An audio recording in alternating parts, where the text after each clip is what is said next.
There are universes where hope shines like a beacon, where heroes inspire generations, where the symbol on a chest means something pure and untarnished.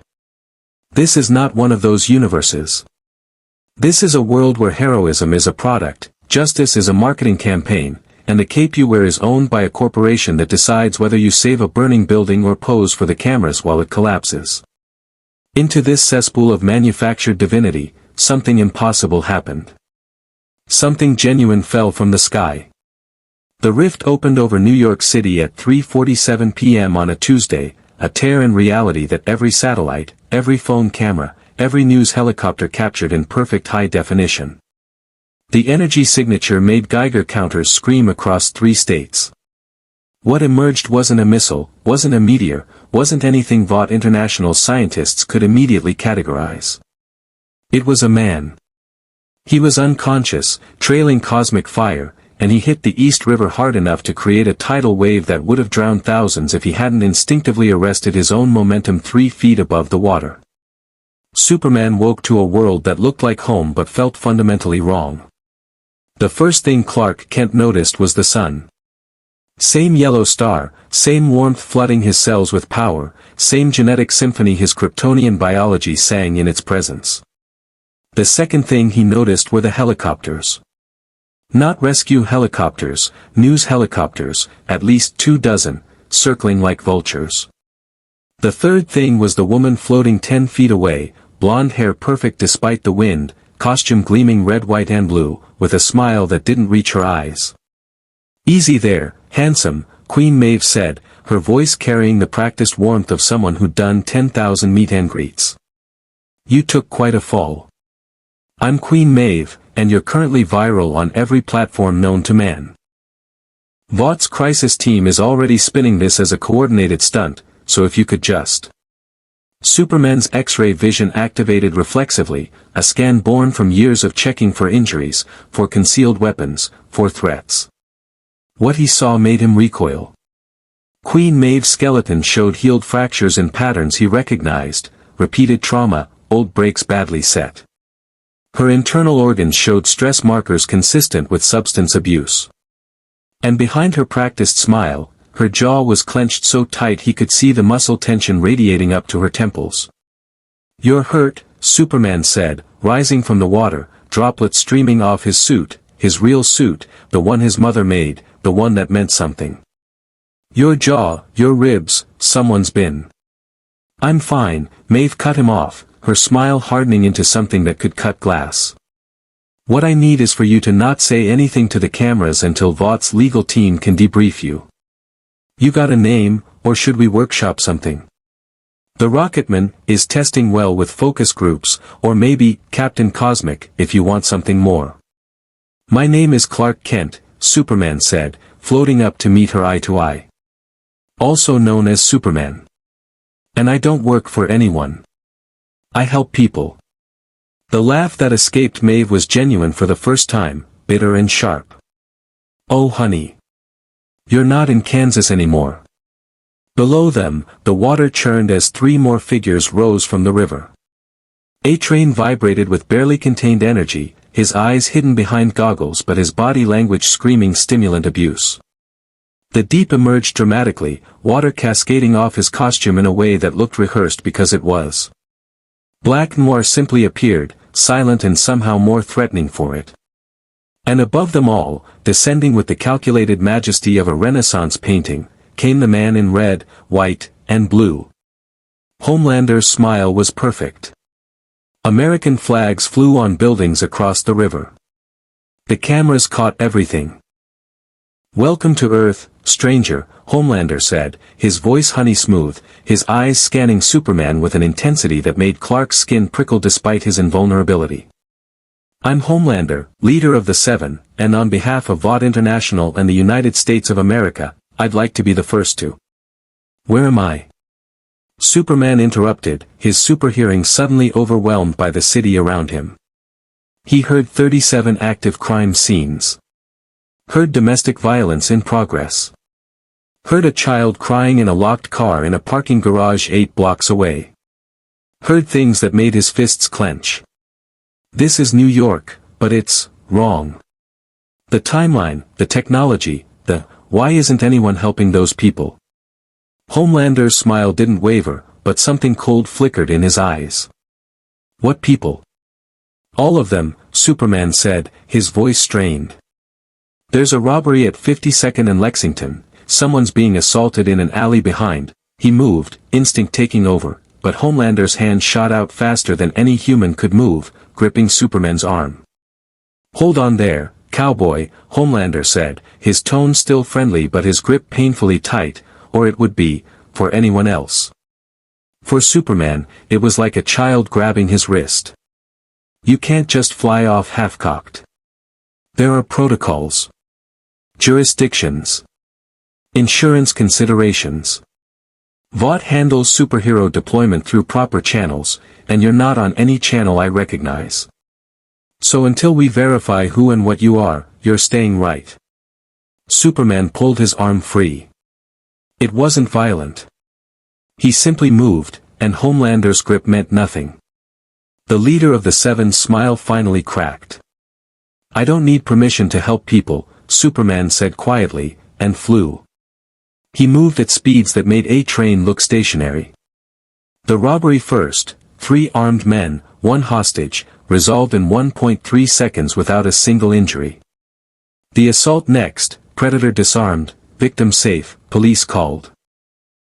The child in the car, window carefully melted with precise heat vision, child delivered to frantic mother. 7 more emergencies in 45 seconds. And as he worked, his super hearing caught something that made his blood run cold. Got footage of him moving. Jesus Christ, Ashley, he makes a train look like he's standing still. Preliminary analysis suggests he's not compound V enhanced. Sir, that's impossible, but our readings. Homelander's pissed. Like, really pissed. You see his face when the new guy just brushed him off. Tracking his movements. He's hitting actual crime scenes, not scheduled photo ops. Does he not know how this works?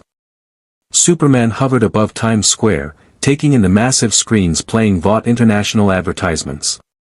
The Seven, smiling and perfect, selling soft drinks. Homelander's face 50 feet tall, his eyes following Superman with an intensity that felt predatory. And beneath it all, a digital ticker, breaking, mystery hero crashes in NYC, Vought investigating. A woman's scream cut through his thoughts. Apartment fire, West 83rd Street. Superman moved. And found the Seven already there. Already posing for cameras. Already smiling while flames consumed the 4th floor and he could hear 3 people trapped inside. We've got this under control, Homelander called out as Superman approached. Fire department's been notified. Building's been evacuated. All according to. Superman didn't wait for permission. He flew through the wall. If you want to see more characters dropped into dark, twisted universes where their ideals are tested, hit that subscribe button and drop the name of a character you'd want to see corrupted or redeemed in the comments below. This is going to get messy. The apartment building was a death trap built by the lowest bidder and maintained by slumlords who counted on Vaught's heroes being too busy with photo shoots to notice violations.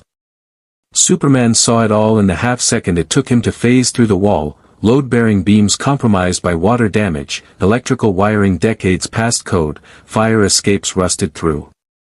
The 3 people trapped inside were a mother, her teenage daughter, and an elderly man in a wheelchair who'd been forgotten in the evacuation chaos.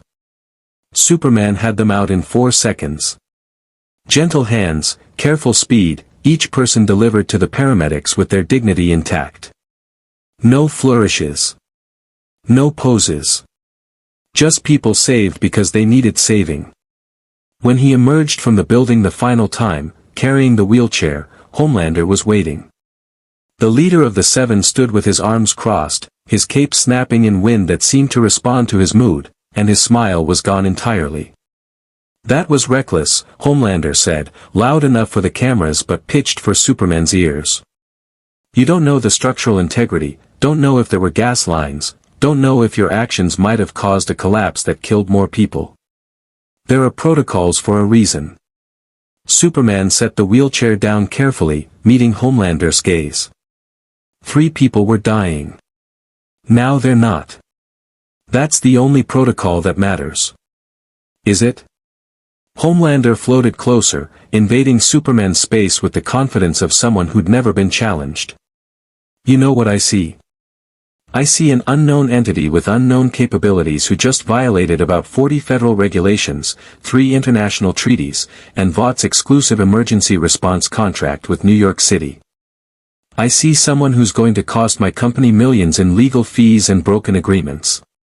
I see a liability. Superman's jaw tightened. Your company? These are people's lives, not business transactions. Everything's a business transaction, Queen Maeve interjected, landing beside them with practiced grace.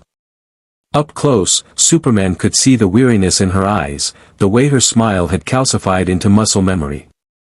Look, whoever you are, whatever universe you fell out of, this one has rules. Vought owns superhero response. They have lawyers, contracts, government deals. You can't just fly around playing hero without. I'm not playing, Superman said quietly. And I don't need anyone's permission to do what's right. A-Train zipped up in a blur of motion, his pupils dilated, his heartbeat erratic to Superman's superhearing. Yo, Homelander, want me to run a perimeter? Make sure this guy doesn't have any friends hiding in. Shut up, A-Train, Homelander snapped, never taking his eyes off Superman. Then his smile returned, calculated and cold. You know what? You're right. You don't need permission. You need education. Queen Maeve, take our guest to Vought Tower. Let's show him how real heroes operate. Across the street, concealed in a panel van with illegally tinted windows, 3 men watched the confrontation through high-powered cameras. Billy Butcher lowered his binoculars, his scarred face twisted in something between disgust and fascination. Well, Butcher muttered in his rough Cockney accent. Looks like we got ourselves a genuine Boy Scout. Question is, how long before Vought corrupts him or Homelander murders him? Huey Campbell, still relatively new to the boys and not yet fully desensitized to the casual cynicism, leaned forward. Did you see how fast he moved? And Homelander's grip didn't even faze him. He just pulled away like it was nothing. I saw, Mother's Milk said from the driver's seat, his voice tight. Which means either he's the most powerful soup we've ever encountered, or Vought's been holding back their real weapons. Either way, we need intel. Frenchie adjusted the telephoto lens, capturing every frame. Mon ami, did you notice? The costume. It is not Vought design. No corporate logos, no sponsorships. And the symbol, it means something to him. You can see it in how he moves. He believes in it. Then he's a fucking idiot, Butcher said, but there was something in his voice that wasn't quite conviction. In this world, believing in symbols gets you killed or worse, gets you turned into a Vought product. Give him a week before he's selling energy drinks and covering up manslaughter. Kimiko, silent as always, signed rapidly. Frenchie translated, she says his eyes are different. When he looks at people, he actually sees them. Not like the others. Everyone's got eyes until Vought buys them, Butcher said, but he was still watching Superman through the binoculars as Maeve led him toward a waiting Vought helicopter. Still. Might be worth keeping tabs on this one.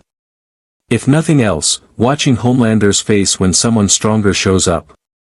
That's worth the price of admission. The Vought Tower helicopter ride was a masterclass in corporate propaganda. Every surface gleamed, every detail calculated for maximum brand impact. Queen Maeve sat across from Superman, her expression unreadable as she answered his questions with practiced non-answers. So every hero in this world is enhanced by this compound V? Superman asked, watching the city pass below. His X-ray vision kept triggering reflexively. He saw crimes in progress, accidents waiting to happen, people in need. It took conscious effort not to simply leap from the helicopter. Not enhanced, Maeve corrected. Created. Compound V gives people powers. Without it, we're just regular humans. Well, most of us. She studied him with new interest. But you're not Compound V, are you? Our sensors couldn't find any trace in your system. So what are you? Some kind of alien? Yes, Superman said simply. I'm from a planet called Krypton. The yellow sun gives me abilities. Where I come from, I use them to help people. To inspire them. To show them that fairy tales are real. Maeve's laugh was bitter. Let me save you some time and heartbreak. This world doesn't want inspiration. It wants entertainment. It wants heroes who look good on camera, who sell products, who make them feel safe without actually changing anything important. Vought figured that out decades ago. Heroes aren't symbols here. We're intellectual property. The helicopter banked toward Vought Tower, that obscene monument to corporate power that dominated the skyline like a middle finger to the concept of subtlety. Superman could see through its walls, see the laboratories, the corporate offices, the holding cells that definitely weren't supposed to exist. And on the top floor, he saw someone watching their approach through telescopic vision that matched his own. Homelander, standing alone in an office that screamed compensating for something, tracking Superman's every movement with eyes that burned with barely contained rage. He's afraid of you, Superman said quietly. Maeve followed his gaze and actually smiled, genuinely this time. Good.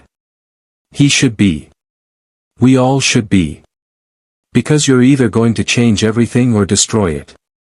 And honestly, she met his eyes, and for the first time, he saw something other than resignation there. I'm not sure which would be worse. The helicopter touched down on the landing pad.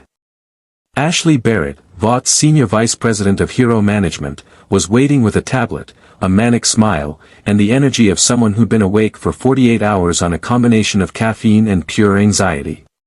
Mr. Superman. Is that right? Ashley's voice hit frequencies that made Superman wince.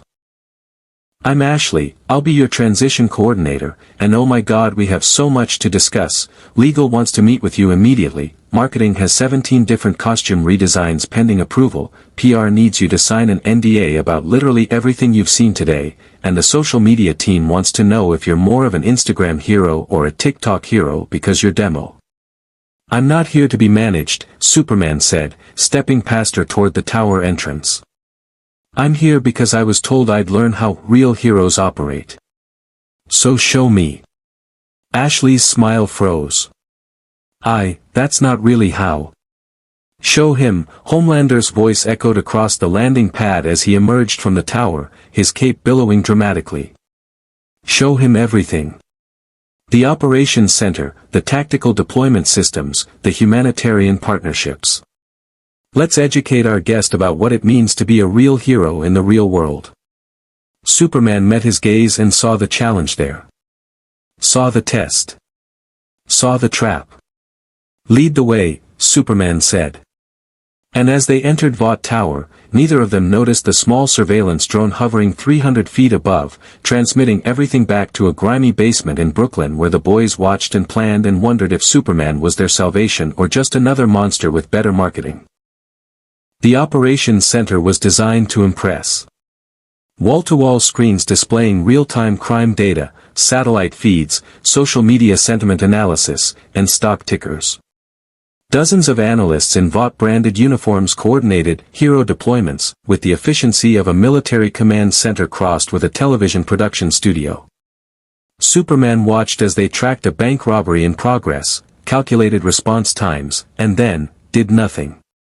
Omega-level threat assessment indicates minimal brand impact, one analyst called out. Recommend passing to local law enforcement. Confirmed, another responded. No media presence on scene. Diverting the 7 to the charity gala at the Javits Center. Better optics. Superman's fists clenched. There are people being held hostage in that bank. 17 people, Ashley confirmed, checking her tablet with the casualness of someone reading a lunch menu. But the demographic skews low income, the neighborhood has poor social media engagement, and frankly, the optics of the 7 intervening in a predominantly minority area during an election year could be interpreted as. Superman was already moving toward the exit.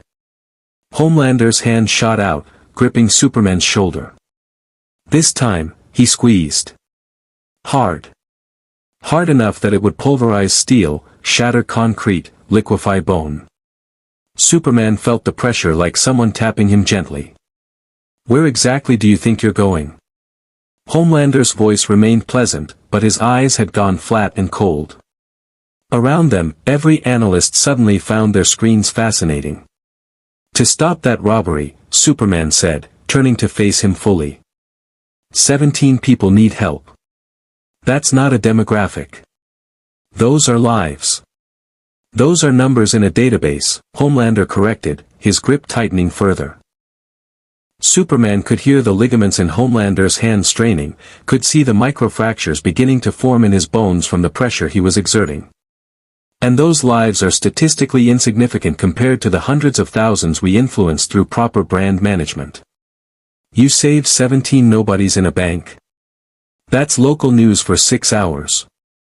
I appear at a charity gala.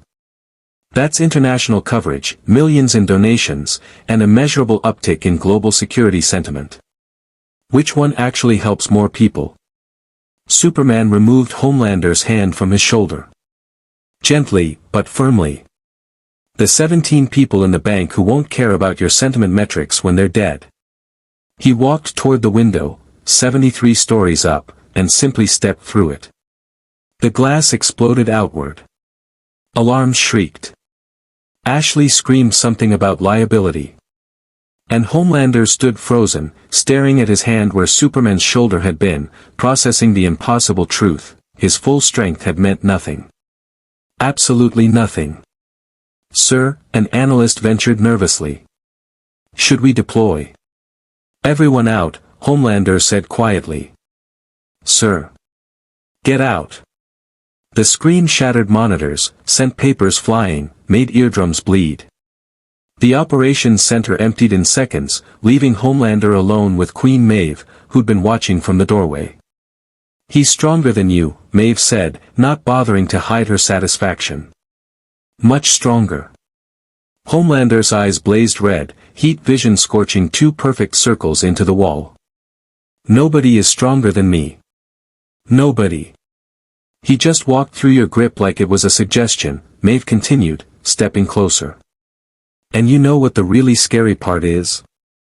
He didn't gloat. Didn't mock you. He just left. To save people. Because that's what he actually does. Then he's going to learn what happens to people who don't play by the rules, Homelander said, his voice dropping to something almost vulnerable beneath the rage. Find out everything about him. Where he came from, what he wants, what he cares about. Everyone has a weakness, Maeve. Everyone has something that makes them bleed. The bank robbery lasted 12 seconds after Superman arrived. The gunmen never saw him coming. One moment they were threatening the hostages, the next they were disarmed, restrained with their own weapons twisted into harmless pretzels, and seated politely against the wall awaiting police. The hostages were shaken but unharmed. No casualties. No collateral damage. No dramatic speeches or poses for cameras that weren't there. Just people saved because they needed saving. Superman was checking the last hostage for injuries when he heard the heartbeat behind him. Elevated but controlled. Carrying a weapon but not pointing it.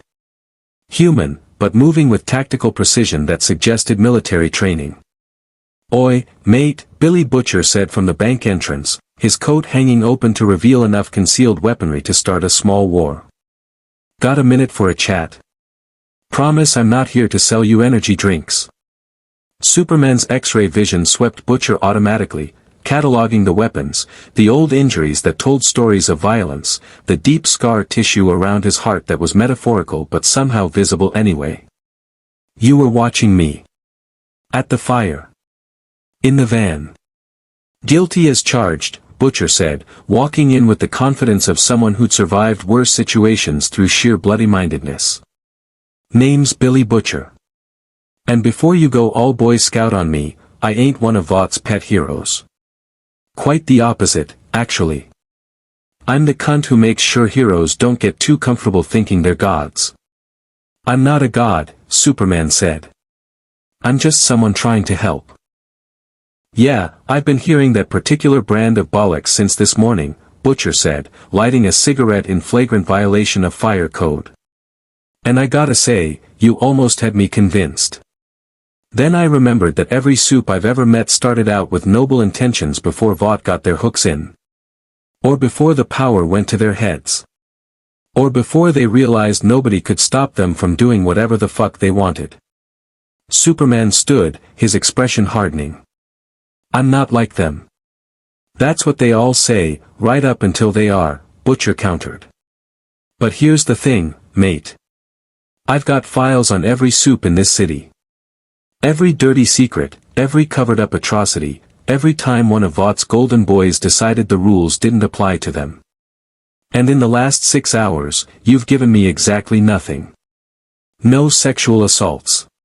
No bribery. No collateral damage. You actually saved people without checking if the cameras were rolling first. Which means you're either the world's greatest actor, or you're exactly what you appear to be.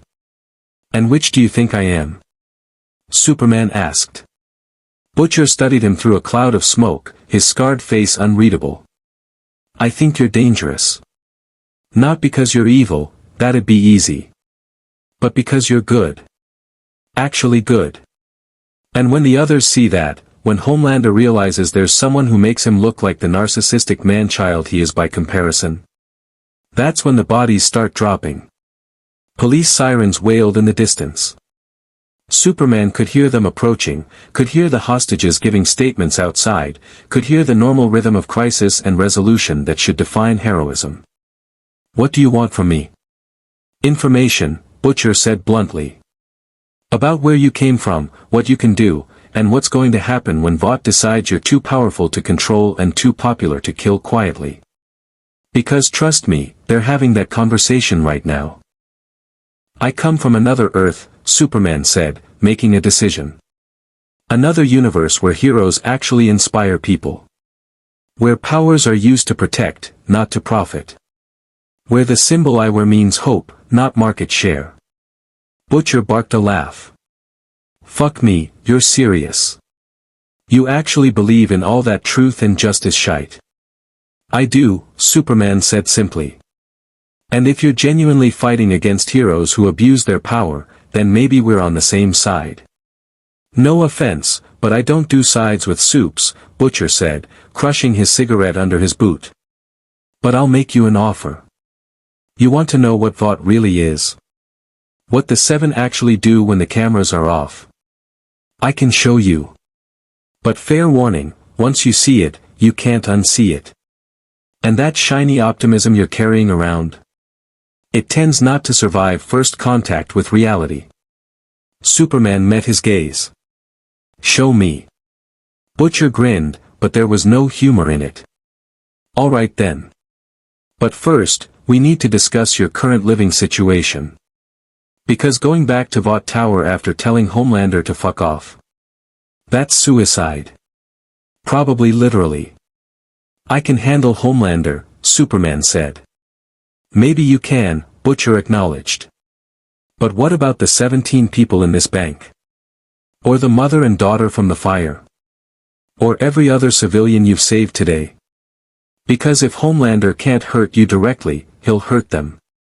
That's what cowards with power do, they go after what you care about. Superman's jaw tightened. He wouldn't. He already has, Butcher interrupted. Check your super hearing or X-ray vision or whatever bullshit you've got. The old man you saved from the fire. The one in the wheelchair. Vought just moved him to a special care facility for observation. For his own safety, they said. Funny how people Vought wants to keep tabs on always end up in their facilities. Superman's super hearing swept across the city, searching, finding. A medical building in Queens with Vought International logos. And inside, on the 4th floor, the old man from the fire, surrounded by armed security that definitely wasn't standard for elderly care. Bastards, Superman breathed. Welcome to the boys' universe, Butcher said. Where even saving people has consequences. So I'll ask you again, you want to keep playing hero by Vought's rules? Or you want to learn how to actually make a difference in a world that's designed to stop you? Superman looked at the bank, at the hostages being reunited with their families, at the normal police doing their normal jobs without superpowered interference. Then he looked at Butcher, this scarred, cynical man who somehow still fought despite having every reason to give up. Show me everything, Superman said. Butcher's grin widened. This is going to be fucking diabolical. The boys' headquarters was a basement in Brooklyn that smelled of cigarette smoke, industrial solvent, and desperation. It was crammed with servers, surveillance equipment, and enough blackmail material to topple governments, or at least inconvenience one particularly powerful corporation. Superman had to duck through the doorway, his cape brushing against file cabinets stuffed with evidence of atrocities. Huey nearly dropped his coffee when Superman walked in. Mother's Milk's hand went instinctively to his weapon before he caught himself. Frenchie simply stared, then whispered something in rapid French that sounded like prayer. Kimiko tilted her head, studying Superman with the curiosity of a predator encountering something new. Everyone, meet Superman, Butcher announced, tossing his coat over a chair. Superman, meet the poor bastard stupid enough to fight superheroes without actually being super. That's Huey, he's our moral compass and tech support. Mother's Milk handles logistics and keeps us from killing each other. Frenchie does the weird science shite. And Kimiko is our silent but deadly contingency plan. You brought a soup here? Mother's Milk said, his voice tight. To our base? Are you out of your damn mind? He's not a soup, Butcher corrected. He's something else. Alien, apparently. And before you go all Independence Day on me, he's been on Earth for 6 hours and hasn't killed anyone, assaulted anyone, or tried to leverage his powers for money or fame. Which is 6 hours longer than most of Vought's products. Superman scanned the room with X-ray vision, taking in the weapons, the panic buttons, the explosive charges rigged to destroy evidence in case of raid. You don't trust me. That's smart. I don't trust anyone with powers, said flatly. Seen too many heroes show their true colors when nobody's watching. Then watch me, Superman said simply.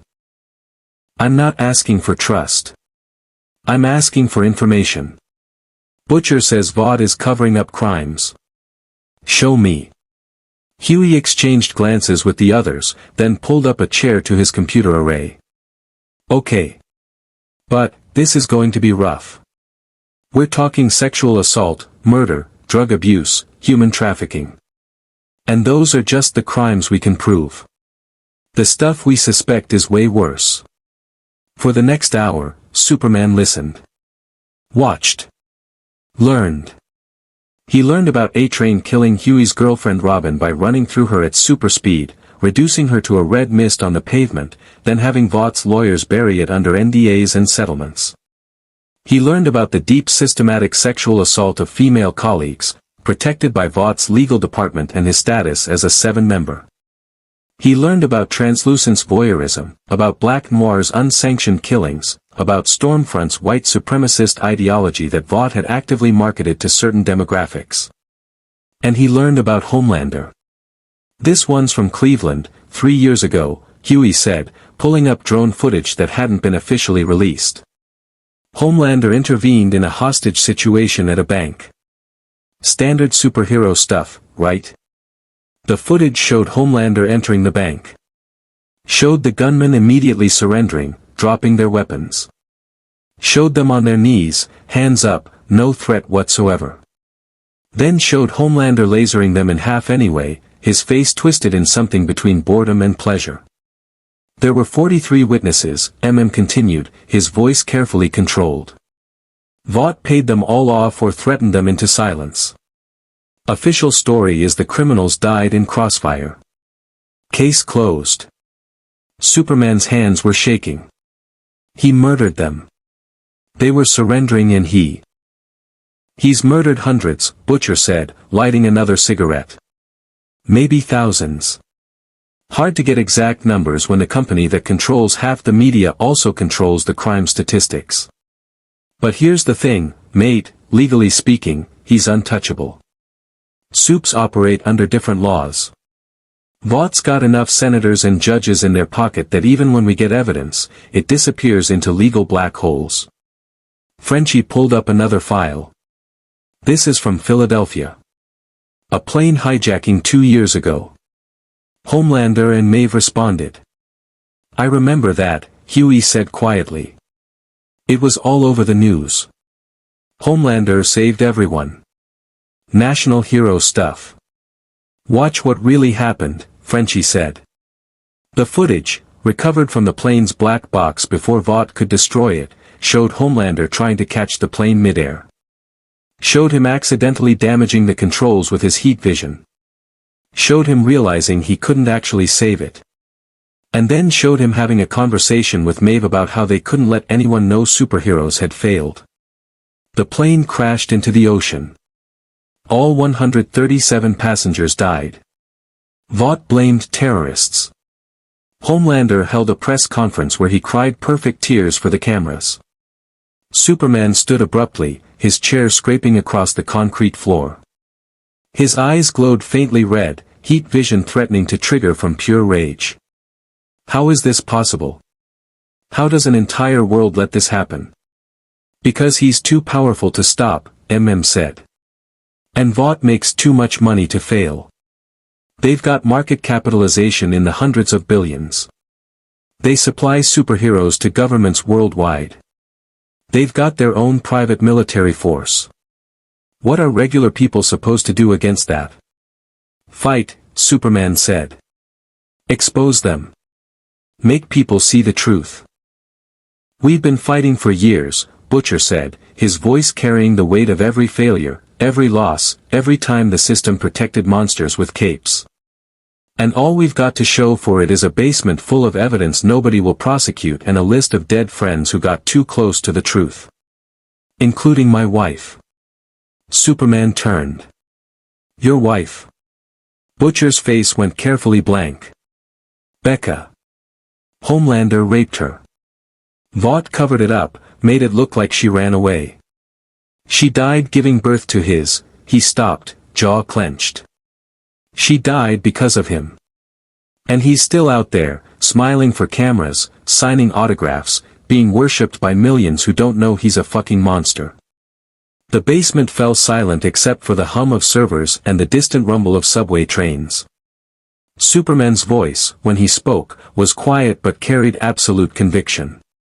I'm going to stop him. Yeah. Butcher said. And how you planning to do that, mate?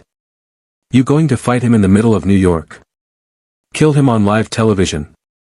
Because that's what it would take, and then you become the monster, and Vought spins you as the villain, and nothing fucking changes. Then I won't kill him, Superman said. I'll expose him. Make it impossible for Vought to hide what he is. We've tried exposure, Huey said. Vought controls the narrative. They've got deep fakes, character assassination, an entire media empire. We leaked footage of Homelander killing civilians to 6 major news outlets. 5 of them buried it. The 6th ran it as unverified conspiracy theory and the reporter had a fatal car accident 2 days later. Superman paced the small basement, his mind racing through scenarios, tactics, weaknesses. What about going public myself? I have their attention now. If I held a press conference, told the world what Vought really is. They'd character assassinate you before you finished the first sentence, interrupted. You're an unknown alien who showed up out of nowhere. Vaught's PR team would paint you as the threat, maybe an invasion scout, maybe a terrorist, maybe just insane. By tomorrow morning, half the country would be demanding you be locked up or deported, and Homelander would be the brave hero protecting Earth from alien menace. He's right, a voice said from the doorway. Everyone spun. Queen Maeve stood at the entrance, still in costume but looking exhausted beneath the perfect makeup. Superman's X-ray vision had somehow missed her approach. She deliberately stayed at an angle where his attention was focused elsewhere. Butcher's gun was out instantly. How the fuck did you find us? I followed him, Maeve said, nodding at Superman. Thermal signature trail through the atmosphere. Pretty obvious if you know what to look for, which means Homelander probably knows where you are too. You've got maybe 30 minutes before he decides to make this personal. Why are you here? Superman asked, stepping between Maeve and the boys. Maeve looked at him, and for the first time since they'd met, her mask dropped completely. She looked tired. Old beyond her years.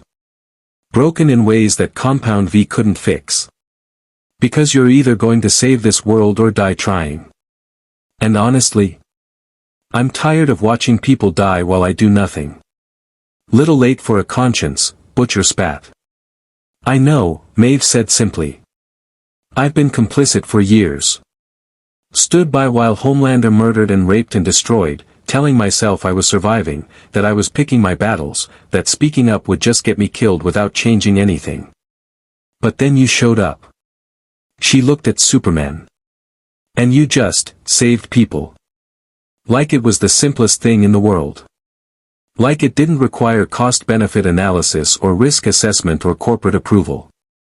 And I remembered what it was like to actually be a hero before Vought broke me. So what do you want? Eminem asked, still not lowering his weapon. To help, Maeve said. I've got access to Vought's internal systems, their crisis management protocols, their contingency plans. I know how they operate, how they think, what they're planning for Superman. And trust me, you don't want to face that unprepared. And in exchange? Butcher pressed. In exchange? Maeve laughed bitterly. I get to feel like a hero one last time before Homelander figures out I betrayed him and lasers my head off. Seems like a fair trade. Superman studied her, the tension in her shoulders, the genuine shame in her eyes, the way her hands trembled slightly despite her super strength. His superhearing caught her elevated heart rate, the slight catch in her breathing that suggested she was terrified but committed. What are they planning? Superman asked. Maeve pulled out a Vought tablet, fingers flying across the screen. Homelander's having a meltdown. Full-scale, narcissistic collapse. You embarrassed him twice today, once when you broke his grip, once when you ignored his authority. Nobody's done that before. Nobody's been able to. And now he's obsessing over you. Vought's science team is analyzing footage from every camera angle, trying to find weaknesses. They're already theorizing about kryptonite. Superman's blood ran cold. How do they know about? They don't. Not yet. But they're smart enough to know every powerful being has a vulnerability. They're synthesizing compounds, testing wavelengths, preparing countermeasures. Give them a week and they'll have something. Give them a month and they'll know exactly how to kill you. Then we don't give them a week, Superman said. We end this now. How? Huey asked. You can't just walk into Vought Tower and demand they shut down. And you can't kill Homelander without becoming the villain. Superman's eyes glowed with heat vision, then cooled as he forced himself to calm. Then I'll do what I do best.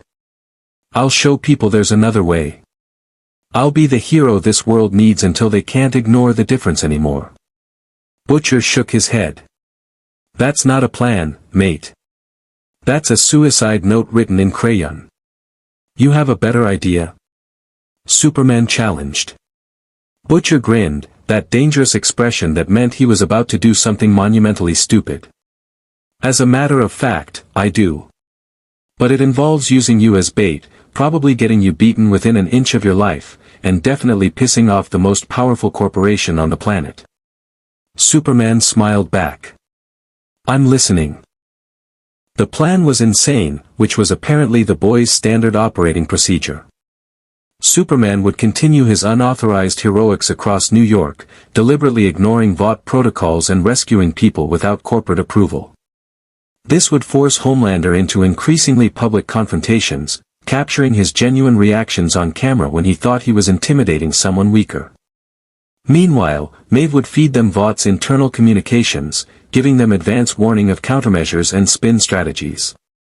The key is making Homelander lose his temper on camera, Huey explained, pulling up social media analytics.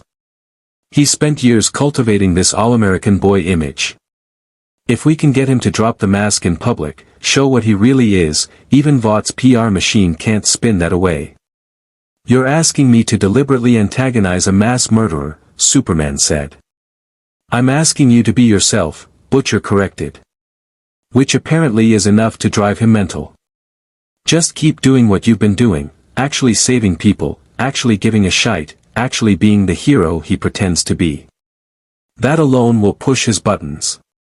Frenchie was assembling camera drones, military-grade surveillance equipment modified with civilian components to avoid detection. We will document everything.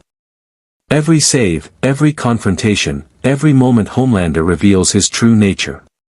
Then we flood the internet before Vought can contain it. And when Homelander tries to kill me? Superman asked. Can he? MM asked bluntly. Kill you, I mean. You walked through his grip like it was nothing. You flew through a building. You moved faster than a train. So the million-dollar question is, can Homelander actually hurt you? Superman considered this carefully. I don't know. In my universe, very few things can harm me. But I don't know the rules here. His heat vision might work differently. His strength might be. It's not, Maeve interrupted. I've fought beside him for years. I've seen him at full power. And watching you today. You're not just stronger, you're operating on a completely different level. Homelander's max lifting capacity is maybe 100 tons. You carried a collapsing building support beam like it was cardboard. His flight tops out around 1,500 miles per hour. You crossed Manhattan in seconds. He's the strongest thing Compound V has ever created. You're something else entirely. So he can't hurt you physically, Butcher said.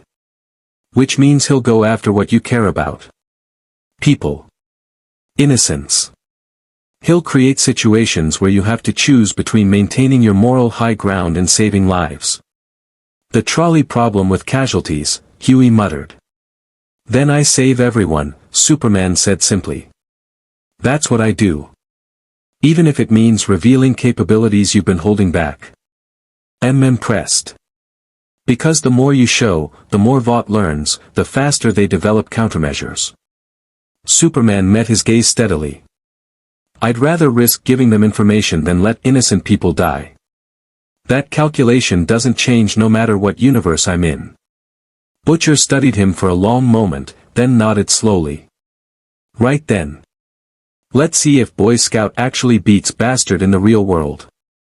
But we do this smart, no charging in half-cocked. We control the narrative, pick our battles, and make every confrontation count. Maeve, what's Homelander's schedule looking like? Maeve checked her tablet. He's got a meet and greet at Grand Central in 2 hours. Photo op with families, signing autographs, the whole manufactured spontaneity routine. But after that. She hesitated. After that, he's scheduled for what Vought calls a stress relief session. Which means? Superman asked. The basement went quiet. Even Kimiko's usual fidgeting stopped. Which means Vought arranges for him to hurt people where nobody can see, Maeve said quietly. Prisoners, immigrants, anyone without connections or legal protection. They call it therapeutic violence management. He calls it Tuesday. Superman's fists clenched, the air around them heating from barely controlled rage. Where? An abandoned subway station under East Village, Maeve said. Vought owns it through shell companies. They bring people there who won't be missed. Homelander does what he wants. Bodies get cremated. Families get death certificates claiming accidents or natural causes. It's been happening for years. And you knew about this, Butcher said, his voice flat and dangerous. I knew, Maeve admitted, meeting his hatred without flinching. I watched him walk into those sessions and come out calmer. I told myself it was better that he hurt people nobody knew than risk him snapping in public. I told myself a lot of things so I could sleep at night. I was wrong. Superman was already moving toward the door. How many people? What? Maeve asked. How many people does Vought have scheduled for today's session? Maeve's fingers flew across her tablet, her face going pale. 4.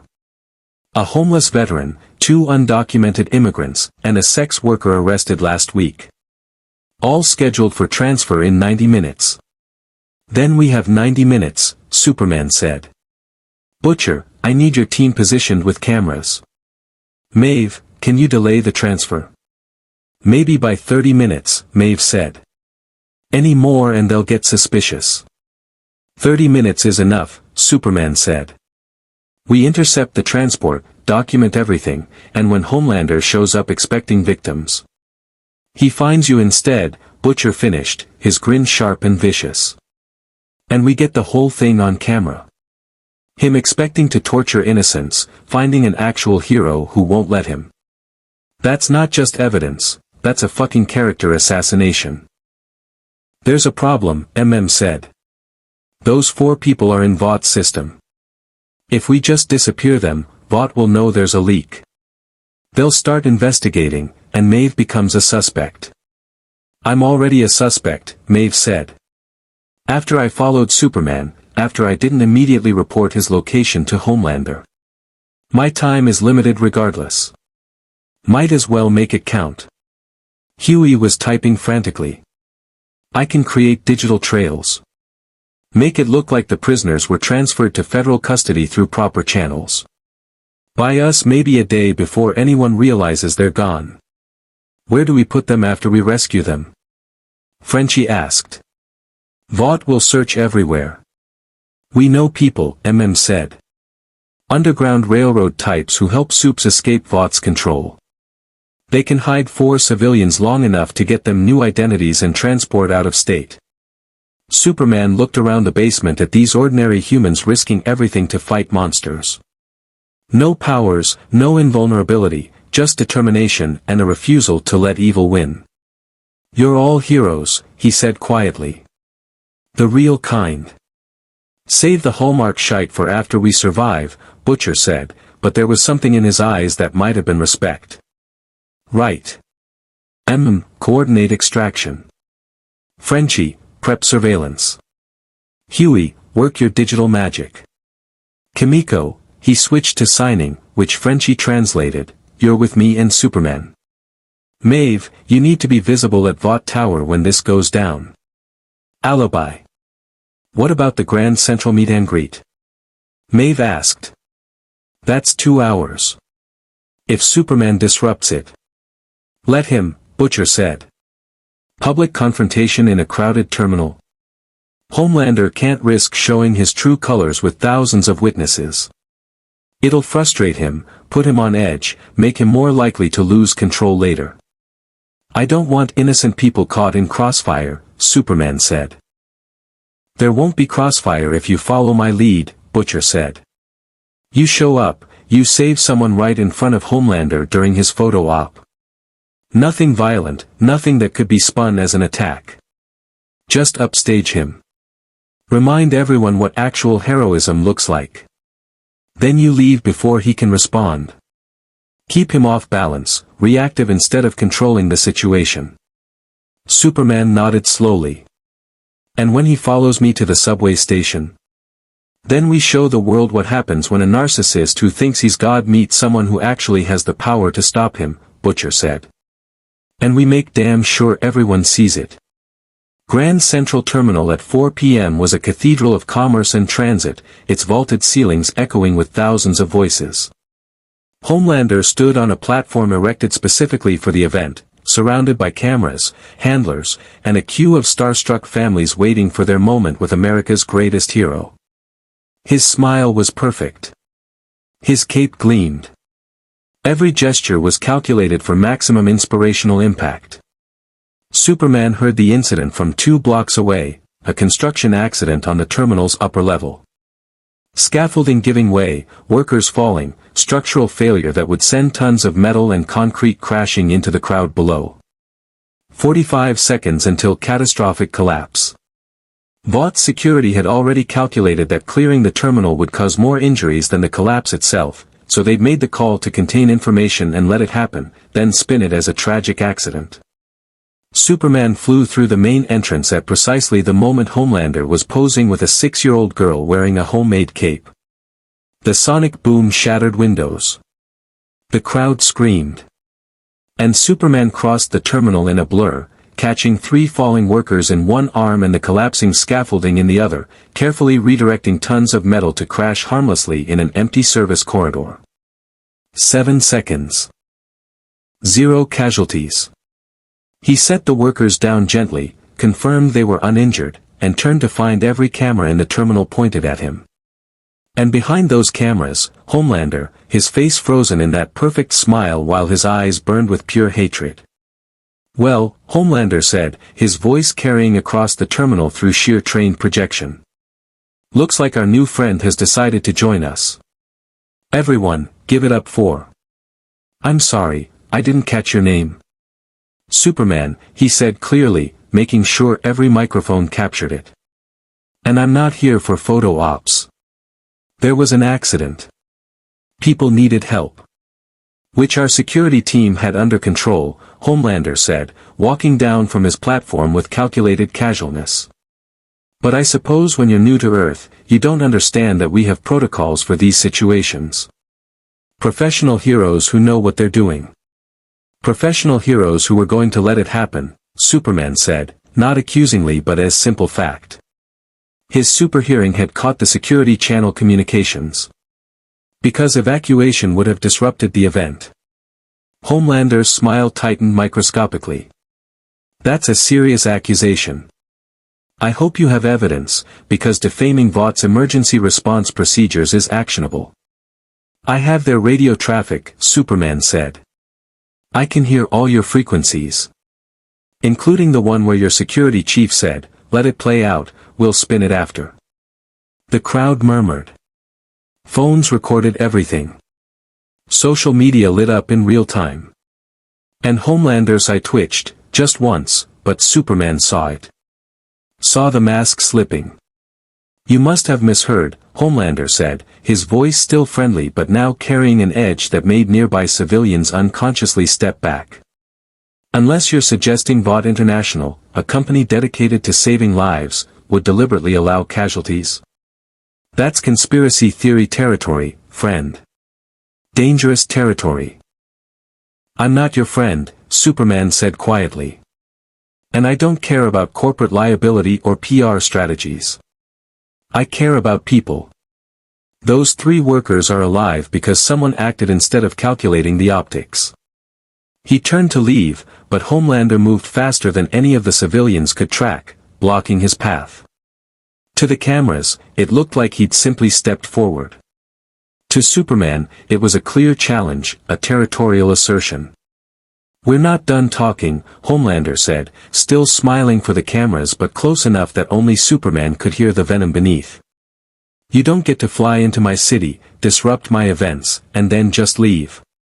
We need to have a conversation about boundaries. About respect. About what happens to people who don't play by the rules."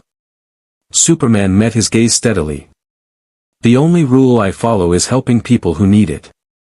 If that bothers you, maybe you should ask yourself why." He stepped around Homelander, not pushing, not fighting, just moving, and flew out through the shattered windows, leaving America's premier superhero standing alone on his platform with perfect smile and murder in his eyes, while millions watched online and wondered why their greatest hero looked so angry about someone saving lives. In the basement, Butcher watched the footage with a grin that could cut glass. "Fucking beautiful. Homelander's already trending on Twitter, and not the good kind. Now we wait for him to do something stupid." "He won't wait long," Maeve said, monitoring Vought's internal channels. He just cancelled the rest of his appearances. He's heading to the stress relief session early. And he's bringing backup. Backup? Asked. Maeve's expression went grim. Black Noir and A-Train. He's not taking chances. Superman's voice came through their comms, calm and steady. Then neither should we. Let's go save some lives and show the world what real heroes look like. The abandoned subway station under East Village was a monument to urban decay and corporate convenience.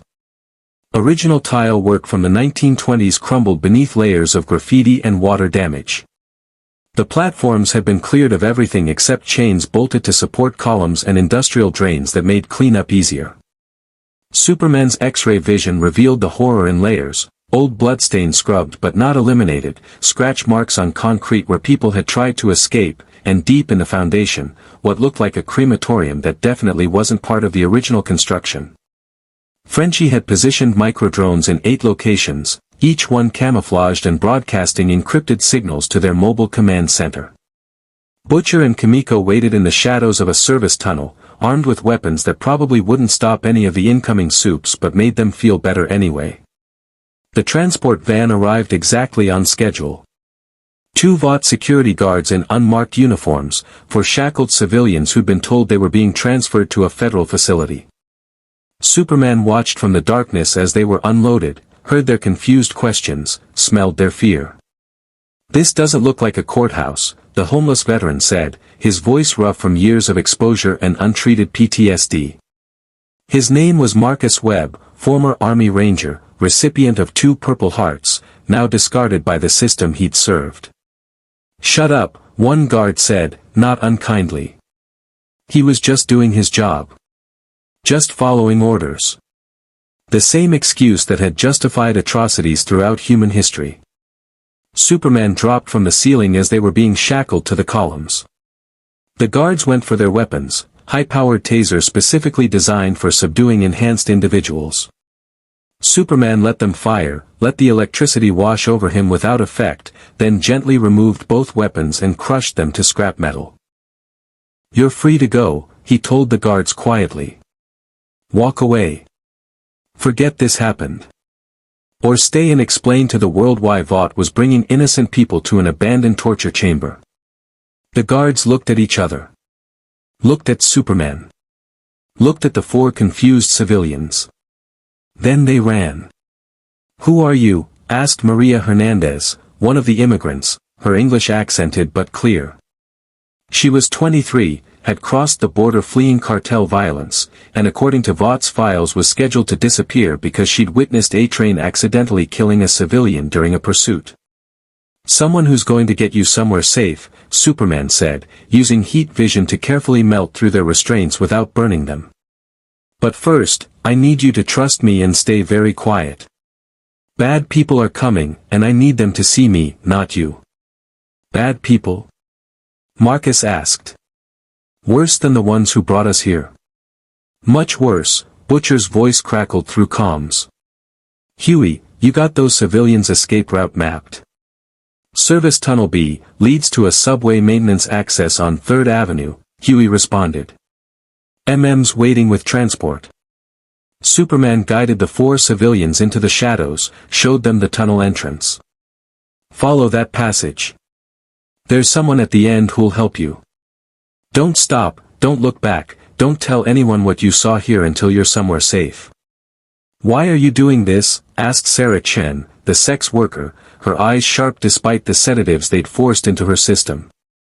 "Heroes don't help people like us. Heroes pose for cameras and let the rest of us drown." Superman met her gaze. "Then I guess I'm not like other heroes." They fled. And Superman stood alone on the platform, waiting. He heard them coming from 3 blocks away. A-Train's distinctive heartbeat, elevated and irregular from whatever cocktail of Compound V and stimulants kept him running. Black Noir's nearly silent footfalls, combat-trained and predatory. And Homelander, flying with the casual arrogance of someone who'd never encountered real opposition. They arrived together, a coordinated entrance designed for maximum intimidation. A train vibrated into position blocking one exit. Black Noir emerged from shadows like something born from darkness. And Homelander descended slowly, cape billowing, eyes glowing faintly red. Well, Homelander said, scanning the empty platform. Looks like someone's been messing with Vought property. Where are my stress relief volunteers, Superman? You didn't let them escape, did you? Because that would be theft. Vought paid good money for those particular pieces of human garbage.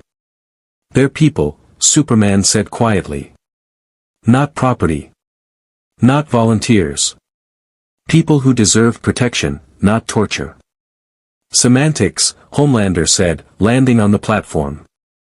The point is, they were mine. And you stole them. Which means we have a problem that needs resolving.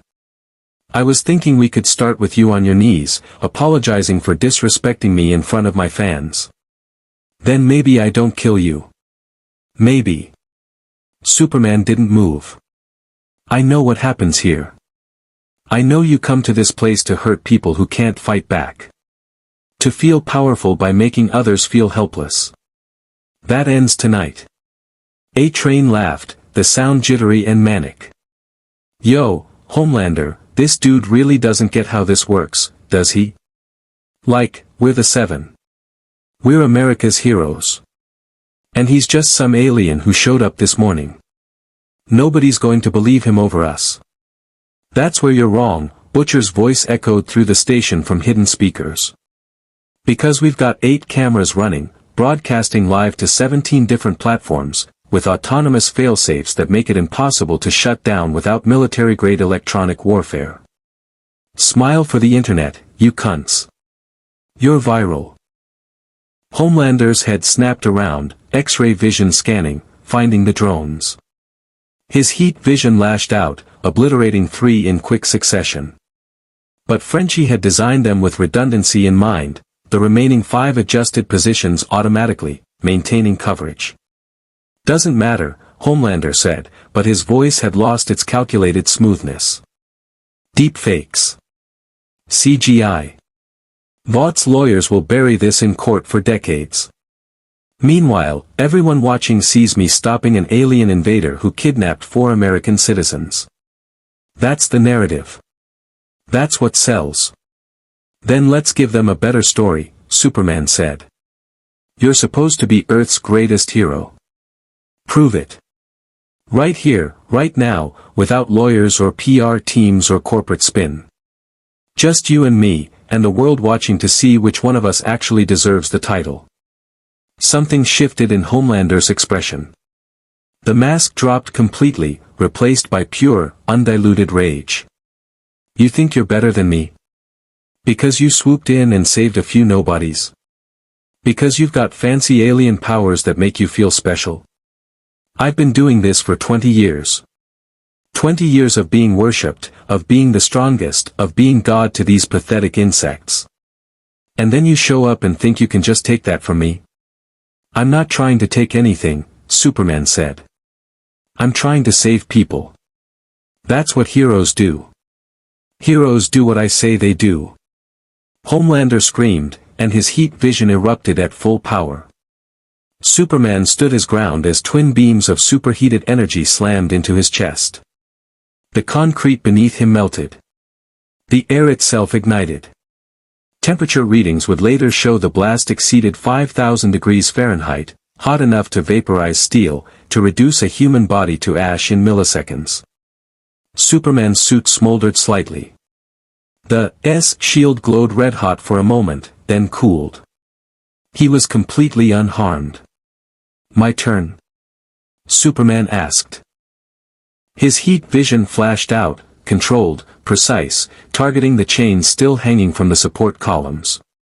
They melted in seconds, the metal dripping like candle wax, physical evidence of what this place was used for destroyed but captured on camera first. He's stronger, A-Train whispered, his enhanced perception catching what human viewers might miss. Homelander hit him with everything and he didn't even blink. Homelander, man, maybe we should. Shut up. Homelander lunged, moving at speeds that blurred human perception, swinging a punch that had pulverized bank vaults and shattered reinforced concrete. Superman caught his fist. The shockwave shattered what remained of the platform's original tile work. Dust exploded outward. And Homelander's fist, which had never been stopped, which had never encountered anything stronger than itself, was held immobile by fingers that didn't even tremble. "You can't beat me with strength," Superman said quietly, still holding Homelander's fist. "And you can't beat me with fear. So what happens now? Do you keep trying to hurt me while the world watches you fail? Or do you walk away and hope Vought's lawyers can salvage your reputation?" Homelander wrenched his hand free, and for the first time in his life, felt something new. Something he'd inflicted on thousands but never experienced himself. Fear. "Black Noir, A-Train," he said, his voice shaking. "Kill him." Black Noir moved first, drawing combat knives that could cut through reinforced steel. He was fast, professionally trained, economical in his movements. The knives found Superman's throat, his eyes, the gaps in what should be vulnerable points. The blades shattered. A-Train tried next, building up speed until he was moving faster than sound, planning to hit Superman with enough kinetic force to level a building. He'd killed people this way before. It had always worked. Superman caught him mid-run, arresting his momentum so suddenly that A-Train's bones creaked from the G-forces. "Stop," Superman said. "You don't have to do this. You don't have to hurt people for him. Let me go." A-Train struggled, but Superman's grip was immovable. "You don't understand, man. If I don't do what Homelander says, he'll kill me. He's killed other members of the Seven before. He'll kill me and Vought will cover it up and nobody will care because I'm replaceable and he's not." "Then stop being replaceable," Superman said, and set him down gently. "Be brave. Be the hero you pretended to be. The world is watching. Show them you're more than Vought's weapon." A-Train looked at Superman. Looked at Homelander, whose eyes were glowing red with barely restrained violence. Looked at the cameras capturing everything. Then he ran. Not at Superman. Away. Out of the station, abandoning Homelander for the first time in his career. "Coward," Homelander spat. "Fine. I don't need them. I don't need anyone. I'm going to rip you apart, and then I'm going to find everyone you care about and make them." "I care about everyone," Superman interrupted. "Every person in this city. This country. This world. And you can't hurt them all. You can't even hurt me. So what's your next move, Homelander? What does the strongest man alive do when he meets someone stronger?" For a long moment, the abandoned station was silent except for dripping water and the hum of camera drones. Homelander's face cycled through expressions: rage, fear, calculation, desperation. Superman could see him trying to figure out an angle, a way to win, a narrative he could control. Then Homelander smiled. It was his most terrifying expression yet because it was genuine. "You want to know what I do?" Homelander asked, his voice suddenly calm. "I adapt. See, you're stronger than me. Faster than me. More powerful than me. But you've got something I don't have. Something I burned out of myself years ago." "What's that?" Superman asked. "A conscience," Homelander said. And flew straight up, through the station ceiling, through layers of earth and concrete, emerging above ground in the middle of Washington Square Park. Where thousands of people were enjoying a summer evening, completely unaware they'd just become hostages. Superman burst through the ground 3 seconds after Homelander, but 3 seconds was an eternity when millions of people were watching live. Homelander hovered above Washington Square Park's fountain, arms spread wide, cape billowing, every inch the triumphant hero. Below him, families scrambled back in confusion, phones already recording. "Citizens of New York."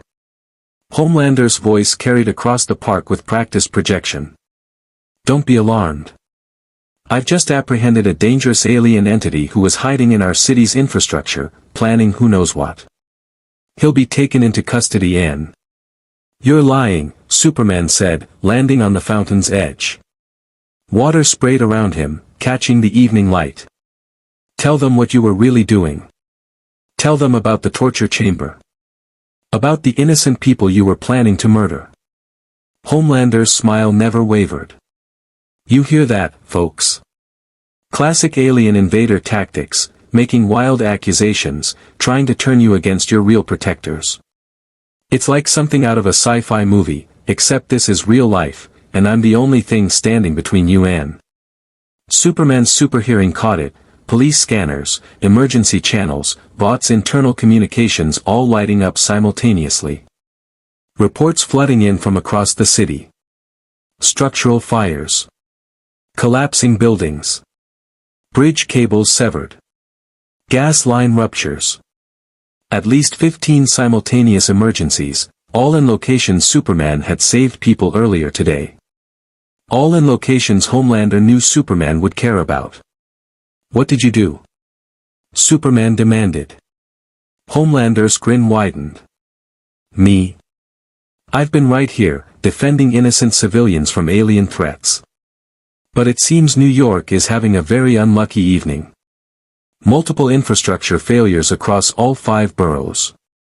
Thousands of people in danger. And here's the thing about being a hero, you have to make choices. You can stay here and fight me, try to prove your conspiracy theories while people burn. Or you can abandon this confrontation and go save them, which makes you look guilty to all these nice folks filming us. Tough call, right? Superman's X-ray vision swept the city, confirming the nightmare. An apartment complex in the Bronx, flames spreading, families trapped on upper floors.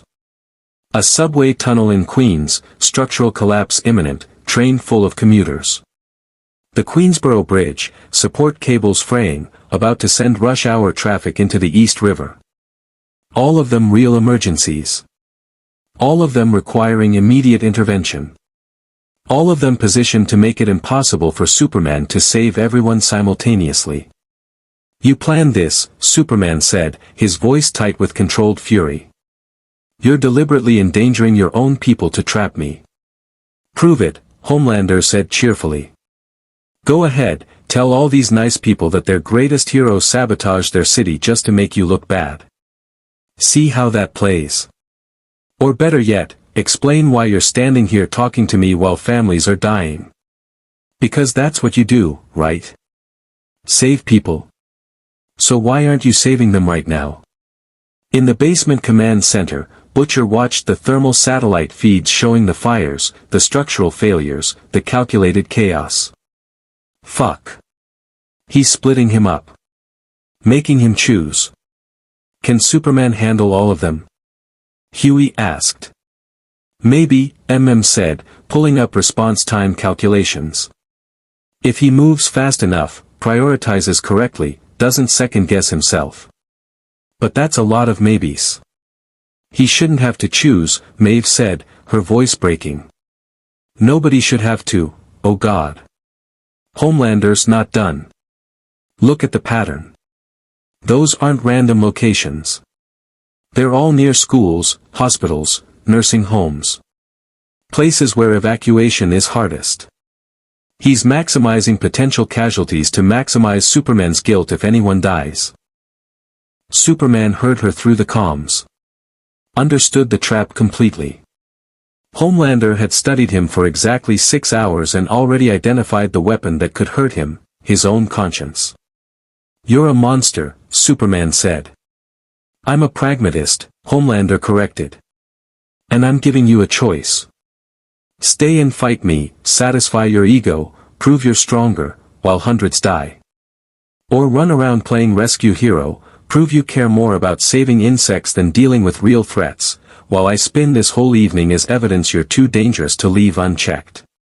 Either way, I win. Because I understand something you don't. What's that? Superman asked, already calculating trajectories, speed requirements, save priorities. Power isn't about what you can do, Homelander said. It's about what others think you can do.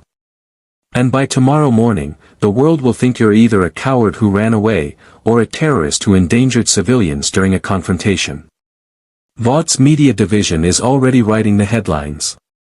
Your choice is which version of the lie you want to live with. Superman looked at the crowds in the park, their phones recording, their faces showing confusion and fear.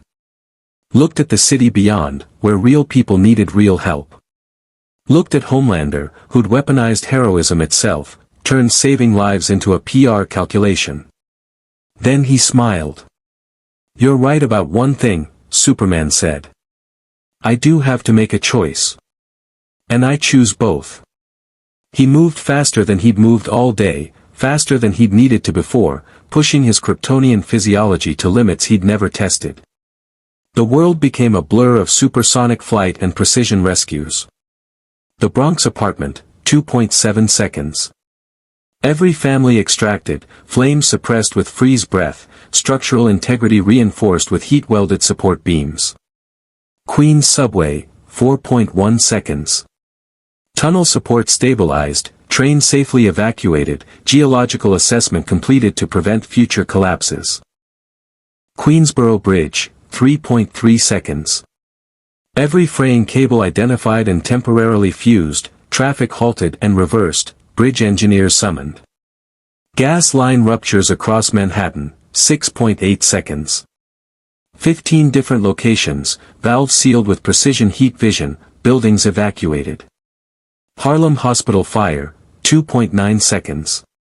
Patients relocated, flames extinguished, backup power systems activated. Staten Island nursing home structural failure, 5.2 seconds. Every resident carried to safety, building condemned but intact enough for proper demolition.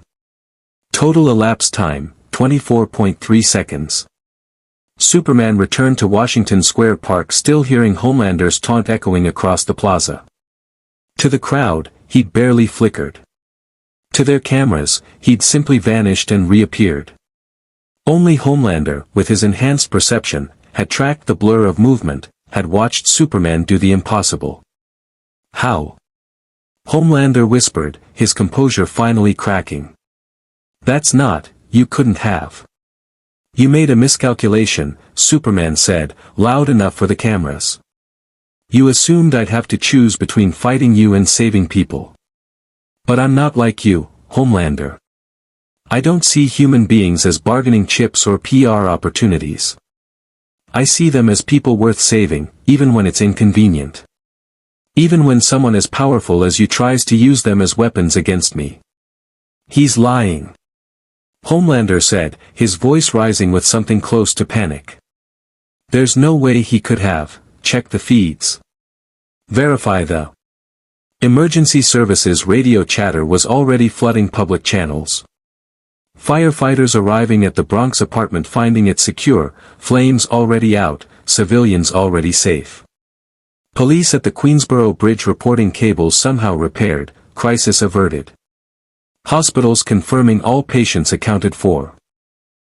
And across social media, shaky phone videos appearing from every emergency site, all showing the same thing, a red and blue blur, moving impossibly fast, saving everyone.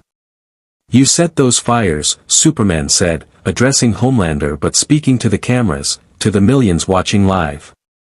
You created those emergencies specifically to trap me. You endangered your own people, the people you're supposed to protect, just to win an argument. And then you stood here, wasting time with speeches, while I actually saved them. So tell me, which one of us is the real hero? Homelander's eyes blazed red.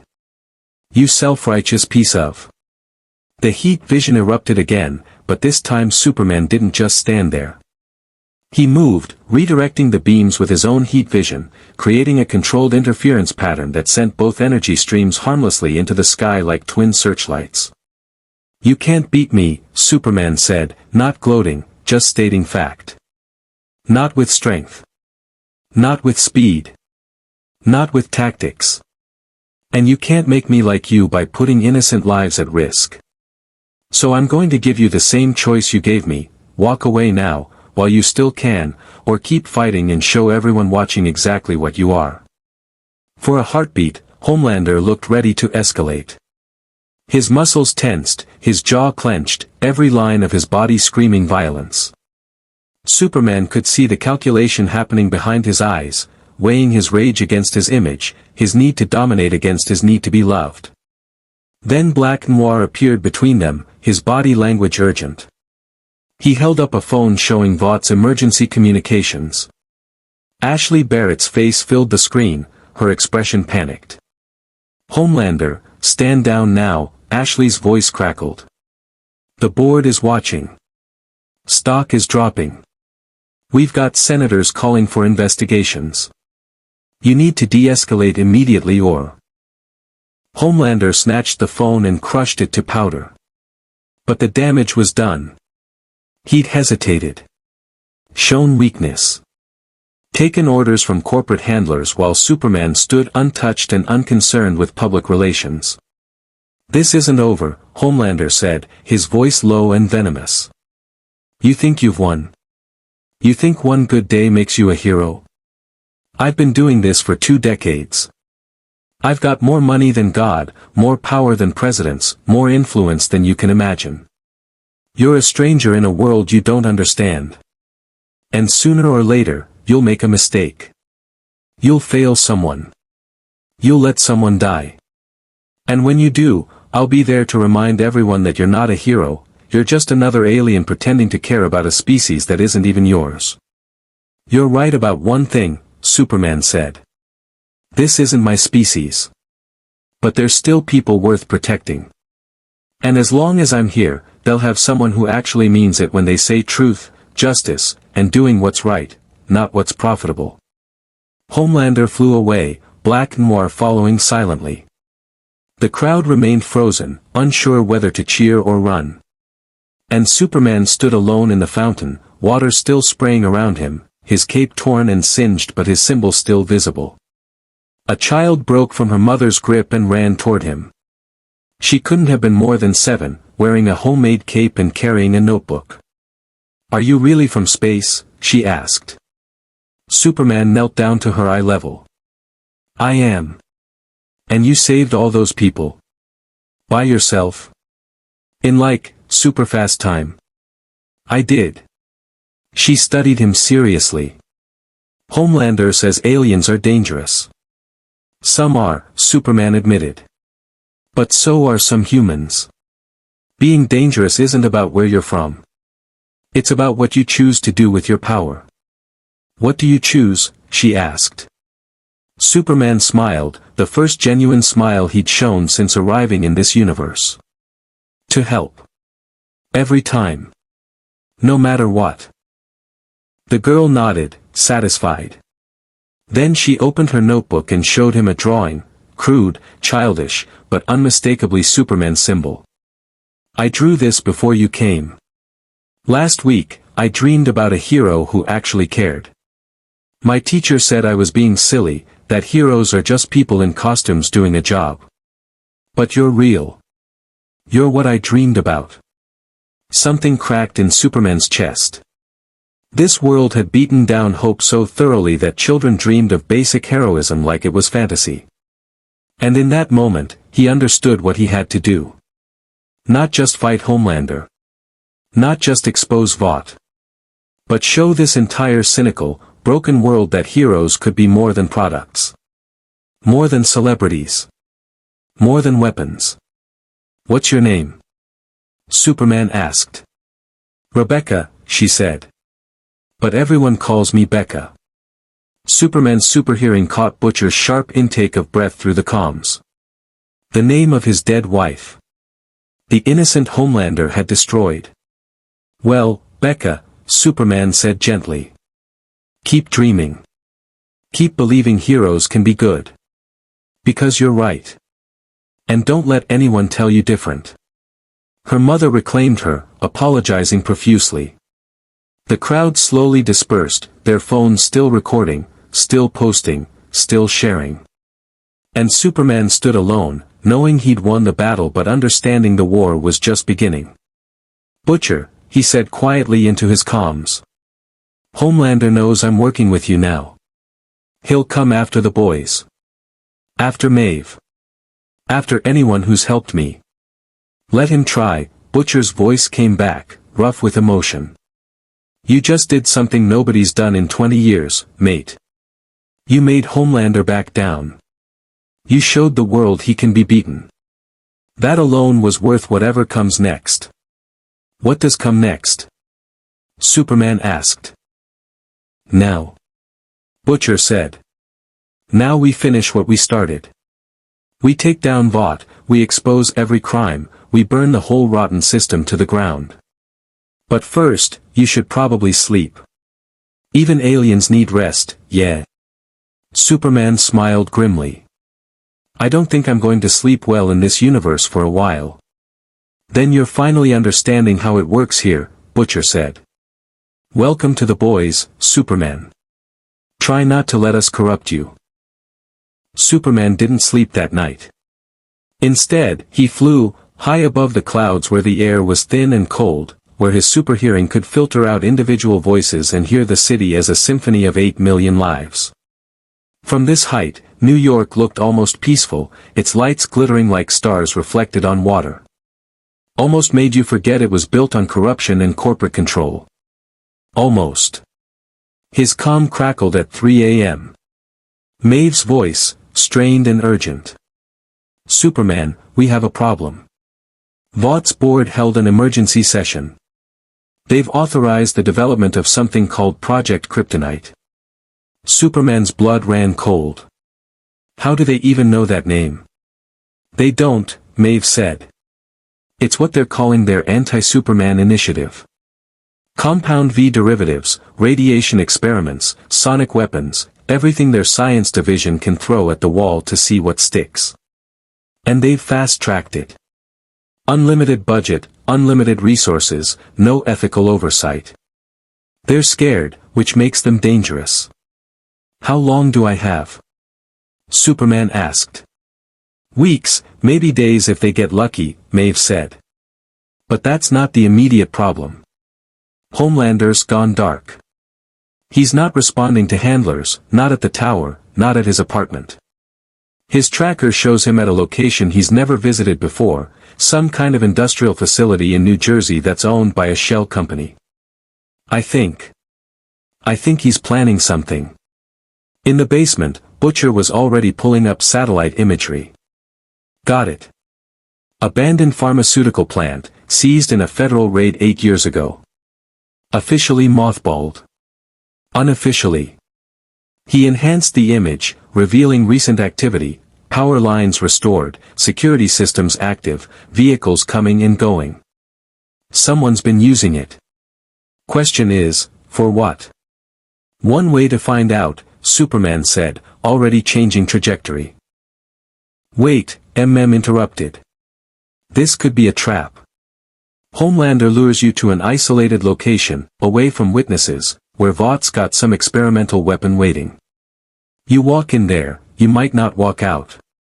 Or it could be something worse, Huey said, pulling up reports. That facility was researching viral vectors before it got shut down. If Homelander's there, if he's gotten access to bioweapons.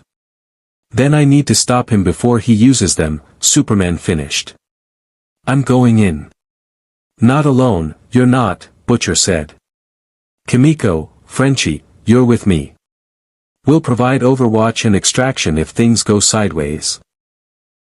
You and Huey monitor from here, coordinate emergency services if this goes loud. Maeve. I'm coming too, Maeve said. Homelander's my responsibility. Has been for years. Time I actually did something about it. If you come, he'll know you betrayed him, Superman said. There's no going back from that. There was no going back the moment I gave you that first warning, Maeve said. I'm done pretending. I'm done being complicit. If I die stopping him, at least I die mattering. The pharmaceutical plant was a brutalist nightmare of concrete and rust, chain-link fences topped with razor wire that hadn't kept anyone out in years. Superman's X-ray vision swept the interior, revealing a layout that made his stomach turn. The main laboratory had been converted into something that looked like a cross between a surgical theater and a torture chamber. Medical equipment, some salvaged from the original facility, some clearly new. Restraint systems designed for superhuman strength. And at the center, a figure strapped to a stainless steel table. A train. "Oh God," Maeve whispered, seeing the same thing through Superman's description. He ran. He abandoned Homelander. And now? Now I'm teaching him about loyalty, Homelander's voice echoed through the facility, amplified by acoustics and deliberate placement. "Come in, Superman. Bring Maeve if she's with you. Let's have a family meeting." Superman landed at the entrance, Maeve beside him. Butcher and his team took positions outside, weapons ready, cameras rolling. "This is a bad idea," Butcher said through comms. "Classic villain trap scenario. He's going to monologue, reveal his master plan, probably has a bomb or a hostage or some." "He has a train," Superman said. "That's the hostage." They entered the main lab.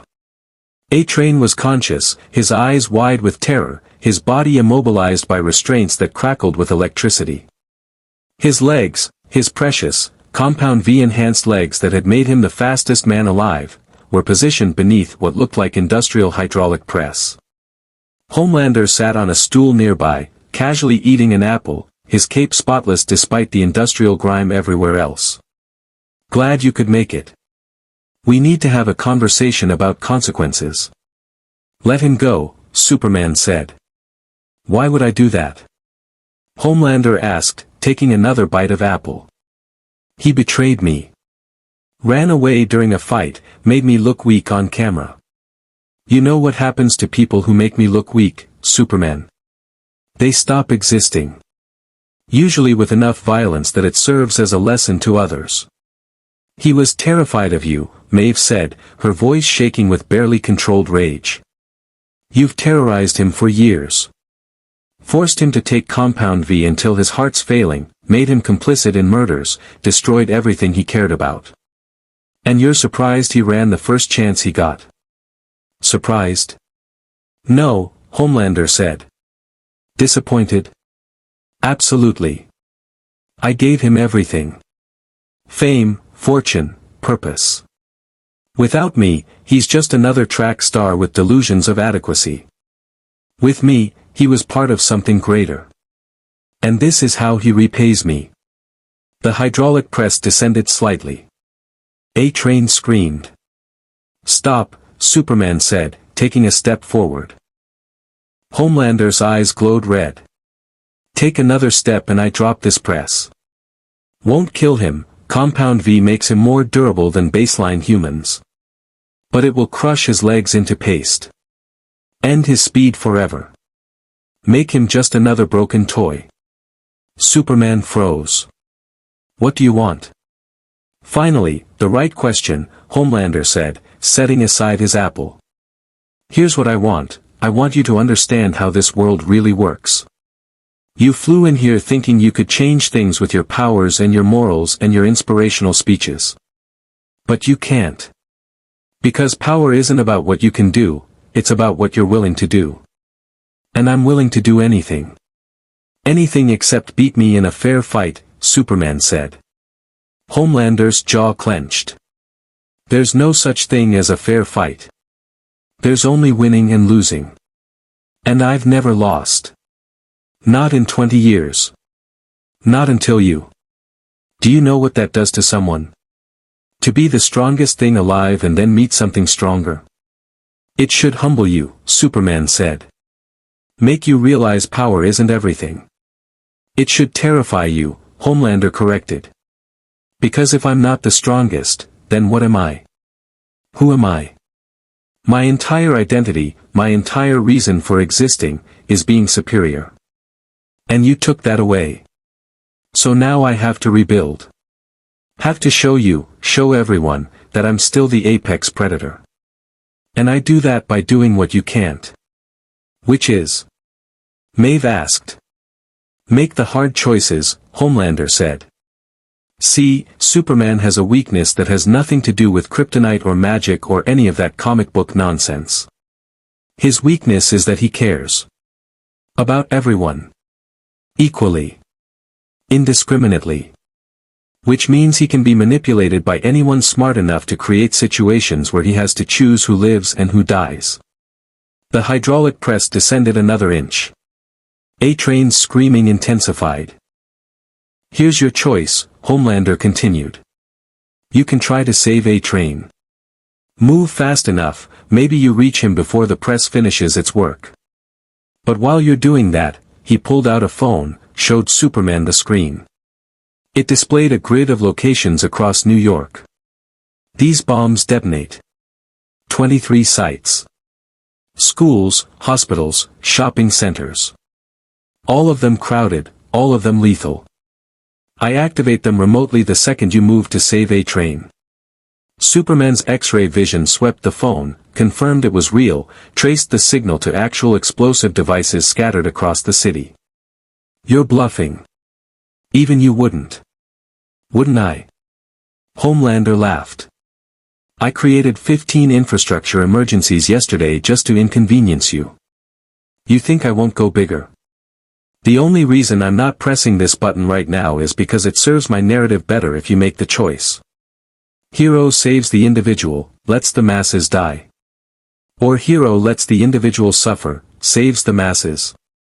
Either way, you lose something. Either way, you learn that your absolutes don't work in the real world. There's a third option, Superman said. Oh. Do tell. I call your bluff, Superman said. You won't press that button because if you do, you'll kill thousands of your own admirers. Your fans. The people who worship you. And you need that worship more than you need to beat me. Your entire identity requires being loved, not feared.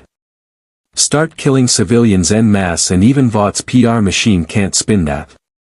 You become the villain, which is worse than being second strongest. Homelander's smile faded. You think you know me? After one day. I know narcissists, Superman said. And I know that right now, you're playing a character. The scary villain with no limits. But it's a performance. You're testing me, testing Maeve, probably testing yourself to see if you can actually push the button. Because deep down, you're not sure you can. The lab fell silent except for A-Train's labored breathing and the hydraulic press's mechanical hum. You're right, Homelander said softly. Then his expression hardened. I can't push this button. It would ruin everything I've built. But you know what I can do. He pressed a different button. And in the corner of the lab, a reinforced door slid open. What emerged made Maeve gasp and Superman's enhanced vision recoil in horror.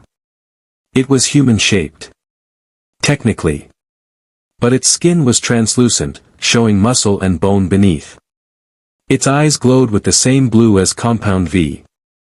Its movements were jerky, uncoordinated, like a puppet operated by someone learning the strings. And when it opened its mouth, a sound emerged that was equal parts human scream and machine whine. Project Chimera, Homelander said proudly. Vought's science division has been experimenting with Compound V derivatives for years. Most subjects die. This one didn't. Not completely. It's got strength comparable to mine, durability close to yours, and absolutely zero higher brain function. Just aggression and hunger. I've been keeping it here, studying it, wondering what to do with it. And then you gave me the perfect idea. He pointed at Superman. Kill. The thing moved faster than anything that broken should move. Superman caught it mid-lunge, felt its strength, not quite his level, but close enough to be dangerous. Its teeth snapped near his throat, its claws scratched uselessly at his invulnerable skin. I'm not fighting this, Superman said, holding the creature at arm's length. It's a victim. You made this. You're responsible for. I'm responsible for giving you a dilemma, Homelander interrupted. Because while you're busy being compassionate to that thing, I'm doing this. He pushed the button controlling the hydraulic press. Superman moved. Faster than thought, faster than mercy, faster than every moral calculation. He threw the chimera creature aside, not violently, but firmly, and crossed the lab in a microsecond, catching the hydraulic press inches above A-Train's legs. The metal groaned. The machine sparked. Superman's muscles bunched as he held tons of descending force immobile. "Gotcha," Homelander whispered. The explosion wasn't in New York. It was here, built into the facility itself, triggered the moment Superman's hands touched the hydraulic press. Not designed to kill him, Homelander had learned that was impossible. Designed to collapse the building, to bury everyone inside under tons of concrete and rebar, to create a disaster that would require Superman to dig through rubble while Homelander escaped. The ceiling came down. Superman's first instinct was to shield A-Train, to protect the most vulnerable. But his superhearing caught something worse. Butcher, Kimiko, and Frenchie were still outside. In the blast radius. The explosion's shockwave racing toward them faster than human reflexes could process. Superman made a choice. He kept one hand on the hydraulic press, holding it off A-Train. Extended his other hand and generated a controlled burst of heat vision, vaporizing a path through the falling debris, creating a pressure wave that diverted the worst of the collapse away from the boys' position outside. It worked. Mostly. The building came down around them, but the structural collapse was controlled, channeled, turned from catastrophic to merely catastrophic. When the dust settled, Superman stood in a crater of rubble, still holding the hydraulic press above A-Train, his cape torn and filthy but his symbol still visible. A-Train was unconscious but alive. Maeve had shielded herself with her arms, blood trickling from a head wound but standing. The boys were scrambling up from where they'd been thrown by the shockwave, battered but breathing. And Homelander was gone. Flown away in the chaos, leaving only a phone behind with a text message already sent. "See? You can't save everyone. And next time, I'll make you choose something worse." Superman gently set A-Train down and lifted the hydraulic press off him completely, crushing it into scrap with barely restrained fury. "He's escalating. This won't stop." "No," Maeve agreed, wiping blood from her eyes. "It won't. This is what Homelander does when he's threatened. He makes everyone around him suffer until they're too broken to resist. I've watched him do it to dozens of people over the years." "Then we end it," Butcher said, limping over, his coat shredded but his expression grimly determined. "No more games. No more collecting evidence. We go after him directly." "How?" Superman asked. "Even if I can beat him physically, he'll just keep creating situations like this. Keep forcing me to choose. Keep hurting people to make a point. Then we don't give him the chance." MM's voice crackled through comms from the command center. "We've been playing defense, reacting to his moves. Time to go on offense. Hit Vought where it hurts, their money, their infrastructure, their public image. Make it impossible for them to protect him. And while they're scrambling," Huey added, "we leak everything. Every crime, every cover-up, every body Vaught's buried. Make it so overwhelming that even their lawyers can't contain it." Superman looked at the wreckage around him, at A-Train's broken body, at the chimera creature crawling through rubble with pitiful determination, at Maeve's blood and Butcher's injuries and the price everyone paid just for opposing a corporation that treated human lives as commodities. "No more collateral damage," Superman said. "We do this clean. We expose Vaught's crimes, we protect the victims, and we make sure Homelander can never hurt anyone again. But we do it right. No compromises. No becoming what we're fighting against." Butcher met his gaze, saw the steel beneath the idealism, and nodded. "All right, Boy Scout. We'll try it your way. But if your way gets people killed, we switch to mine. Deal?" "Deal," Superman said. "Now let's save this world from the heroes who were supposed to protect it." The war against Vought International began at dawn with a single leak. Not to mainstream media, they were too compromised, too dependent on Vought's advertising revenue and access. Instead, Huey uploaded everything to decentralized servers, encrypted torrents, every platform that couldn't be shut down by corporate lawyers or government pressure. 20 years of crimes. Documented, verified, undeniable. The first video to go viral showed Homelander in that Cleveland bank, heat vision bisecting surrendering criminals. The second showed the plane crash, the real footage, with Homelander and Maeve discussing how to spin the deaths. The third showed the pharmaceutical plant, the chimera creature, a train strapped to the hydraulic press. By 7 a.m., #VoughtNew was trending worldwide. By 8 a.m., the stock had dropped 23%. By 9 a.m., emergency sessions were being called in Congress, boardrooms, and crisis management firms across the country. Superman spent those hours doing what he did best, saving people who'd been caught in Vought's machinery. The chimera creature from the lab was transported to a secure medical facility that actually practiced ethical medicine. A train was delivered to a hospital, along with evidence of compound V poisoning that Vought had deliberately hidden. Marcus Webb, the homeless veteran, was reunited with his estranged family and given the resources to actually heal. Every rescue was documented. Every act of genuine heroism was contrasted against Vought's corporate calculation. And slowly, painfully, public opinion began to shift. But Homelander wasn't idle. At 10 a.m., he appeared at Vought Tower, landing on the main plaza where news crews had already gathered, sensing blood in the water.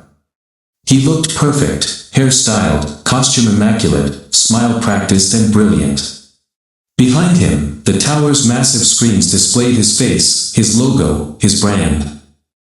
"Good morning," Homelander said, his voice carrying the warmth of a favorite uncle. "I know there are some disturbing videos circulating online. Deep fakes, manufactured by terrorists and foreign actors who want to undermine American heroism. I'm here to set the record straight." Superman listened from across the city, his superhearing focused on every word, every micro-expression, every tell that Homelander was performing rather than confessing.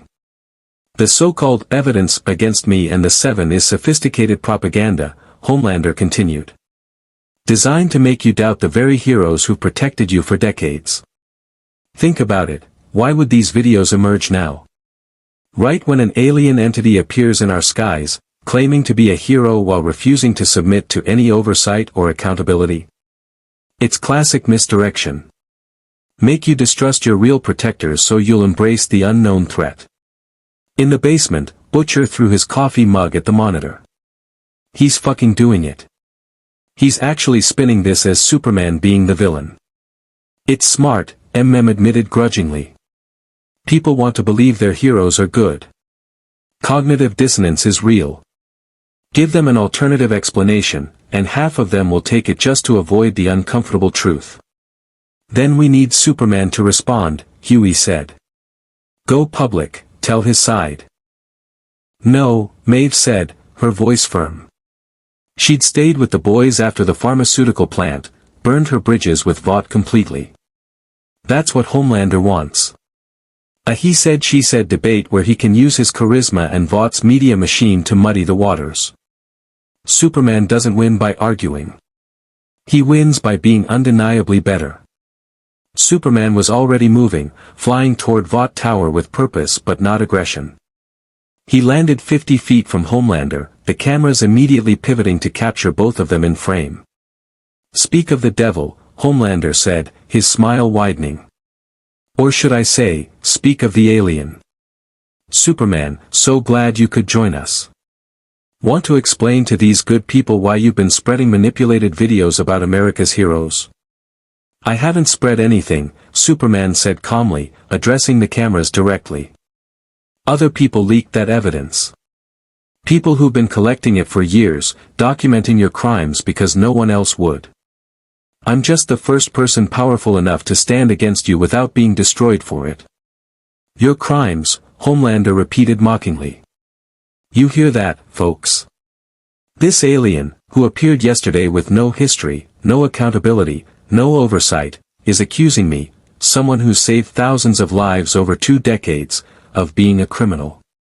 Based on videos that any special effects studio could produce. Where's your proof? Where's your credibility? My credibility is that I've saved everyone I've encountered, Superman said. Without press releases. Without contracts. Without calculating the brand impact first. Your credibility is that you've built an empire on manufactured heroism while real people suffered. And the proof isn't in videos, it's in the survivors. The people Vought tried to bury. They're coming forward now because they finally believe someone will listen. As if choreographed, and it was, by Huey's careful coordination, the plaza screens changed. Instead of Homelander's logo, they showed faces. Marcus Webb. Maria Hernandez. Sarah Chen. Dozens more. All of them testifying about Vought's crimes, about being targeted, about being saved by an alien who cared more about their lives than their demographic value. This is a coordinated attack, Homelander said, his smile finally cracking. Paid actors, scripted testimonies, all designed to. All telling the truth, Superman interrupted. Which you know. Because you're the one who hurt most of them. Homelander's eyes flickered red. Just for a moment, but every camera caught it. Caught the rage beneath the mask. And millions of viewers saw what Superman had been saying all along, the real Homelander, the one without the smile. You want to do this here? Homelander said quietly, floating up to Superman's eye level. In front of everyone. Because I'm ready. I've been ready. The question is whether you're prepared for what happens when gods fight in a city full of mortals. I'm prepared to stop you from hurting anyone else, Superman said. However that needs to happen. The tension crackled between them, palpable even through television screens. The crowd in the plaza backed away, sensing violence. News helicopters circled. And somewhere in Vought Tower, executives were screaming into phones, trying to control a narrative that had already escaped them. Then a new voice cut through the standoff. Actually, you're both wrong. Queen Maeve walked into the plaza, still in costume but stripped of pretense. Her face was bruised from the pharmaceutical plant collapse. Her hair was a mess. She looked exhausted and broken and somehow more heroic than she'd looked in years of professional photography. Homelander's not a god, Maeve said, her voice carrying across the plaza. He's a product. A weapon wrapped in a marketing campaign. And I should know, I've been his teammate, his accomplice, his victim for 20 years. I've watched him murder innocents. I've helped cover it up. I've stood by while he raped, tortured, and destroyed anyone who challenged him. And I did nothing because I was too scared, too complicit, too invested in the lie to risk everything by telling the truth. Maeve, Homelander said, his voice dripping with false concern. You're clearly traumatized from yesterday's terrorist attack. Let's get you medical attention, Anne. I'm traumatized from 2 decades of watching you be a monster while pretending to be a hero, Maeve interrupted. And I'm done. I'm testifying. To Congress, to the Justice Department, to anyone who'll listen. Every crime I witnessed, every cover-up I participated in, every body Vought buried, I'm exposing all of it. Homelander's control shattered. His heat vision erupted, not at Superman, who he knew was invulnerable, but at Maeve, who wasn't. Superman moved faster. Positioning himself between Homelander's attack and Maeve, letting the heat vision splash harmlessly across his chest. The beams were powerful enough to cut through steel, to vaporize concrete, to kill any normal human instantly. Superman stood unmoved, his cape smoldering slightly, protecting Maeve without even flinching. You just tried to murder her, Superman said quietly. On live television. In front of thousands of witnesses. No ambiguity. No deniability. Just you, trying to kill someone for telling the truth. Homelander's face cycled through expressions, shock at what he'd done, rage at being stopped, calculation about how to spin it. But there was no spin for this. Every camera had captured it. Every viewer had seen it. The mask was off completely. She betrayed me, Homelander said, his voice hollow. She betrayed the Seven. She told the truth, Superman said. And you tried to kill her for it. Which means everything she said, everything in those videos, everything I've been telling people about you, it's all true. And you just proved it. The plaza erupted. Crowd surging, people screaming, security trying to establish order. Vought employees fleeing the tower. Shareholders panicking. And through it all, Homelander stood frozen, realizing he'd just destroyed himself on the altar of his own ego. This is your fault, Homelander said, pointing at Superman. Everything was fine until you showed up. I was loved. I was worshipped. I was God. And you took that from me. You were a lie, Superman corrected. I just made it impossible for people to ignore. And now they know what you really are, not a hero, not a god, just a broken man with power he never learned to use responsibly. Homelander screamed. Not words, just pure rage and loss and the complete collapse of everything he'd built his identity on. And then he flew, not at Superman, but up, straight up, into the stratosphere where cameras couldn't follow and witnesses couldn't see. Superman started to follow, but Maeve grabbed his arm. Let him go. You've already won. He's exposed, disgraced, finished. Chasing him now just gives him the fight he wants. He's dangerous, Superman said. Unstable. He could hurt people out of spite. Then we track him, prepare for him, but we don't give him the satisfaction of making this about physical dominance, Maeve said. You beat him the way that actually matters, by being better. By showing the world there's an alternative. Don't throw that away for a fistfight in the clouds. Superman hesitated, then nodded. You're right. But we need to be ready. When he comes back. If he comes back, we'll deal with it, Butcher's voice said through comms. But right now, mate, you need to see this. Huey had hijacked every screen in the plaza, showing real-time updates. Vought's stock in freefall. Emergency board meetings. Criminal investigations launched in 6 countries. Senators calling for hearings. The entire corporate structure that had protected Homelander for 20 years collapsing in real time. And in the streets, people were gathering. Not in fear, but in celebration. Bringing down makeshift symbols, some copied Superman's S, others just drew hearts or peace signs. All of them representing the same thing, hope that heroes could be real. That power could serve instead of dominate. That the world could change. You did it, Maeve said, tears streaming down her face. You actually did it.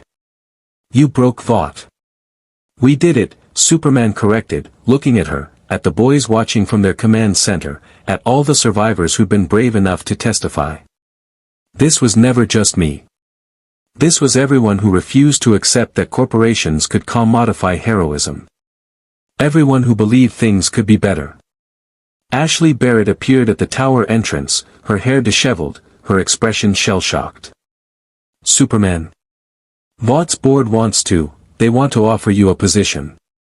Lead the 7, reshape the program, unlimited budget and creative control. They're willing to. No, Superman said simply. I'm not interested in managing their broken system. I'm interested in replacing it with something that actually works.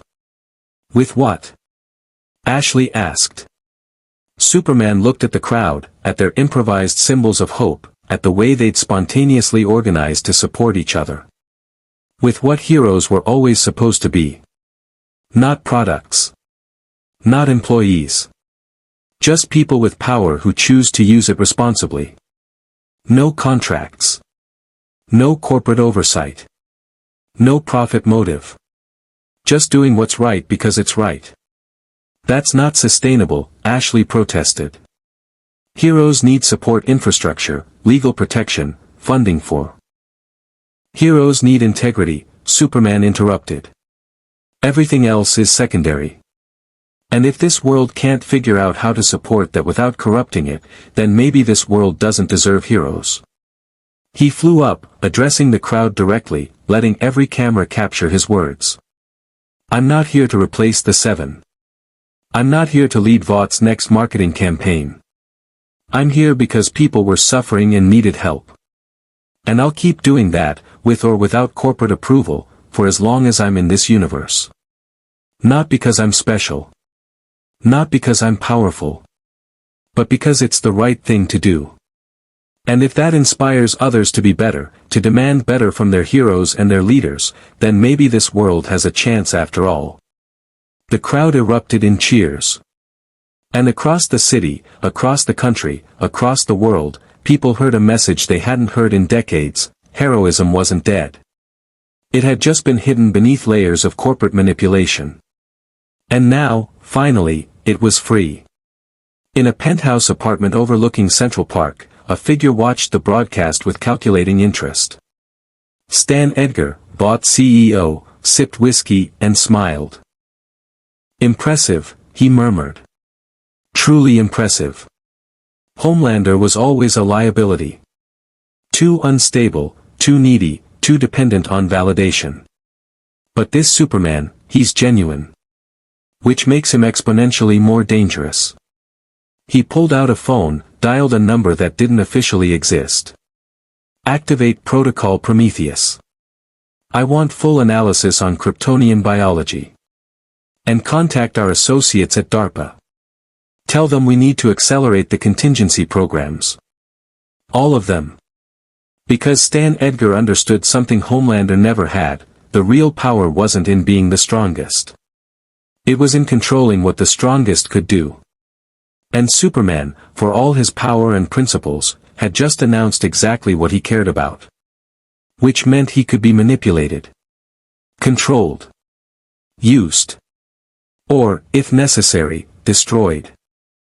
3 days after Vaught's public collapse, Superman found himself in the most unexpected location, a congressional hearing room in Washington, D.C.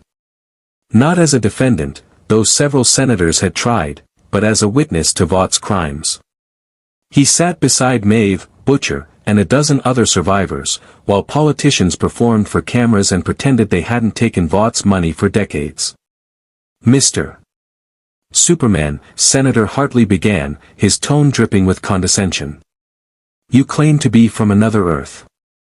Another dimension. Can you provide any evidence of this extraordinary claim? I can demonstrate abilities that defy your current scientific understanding, Superman said calmly.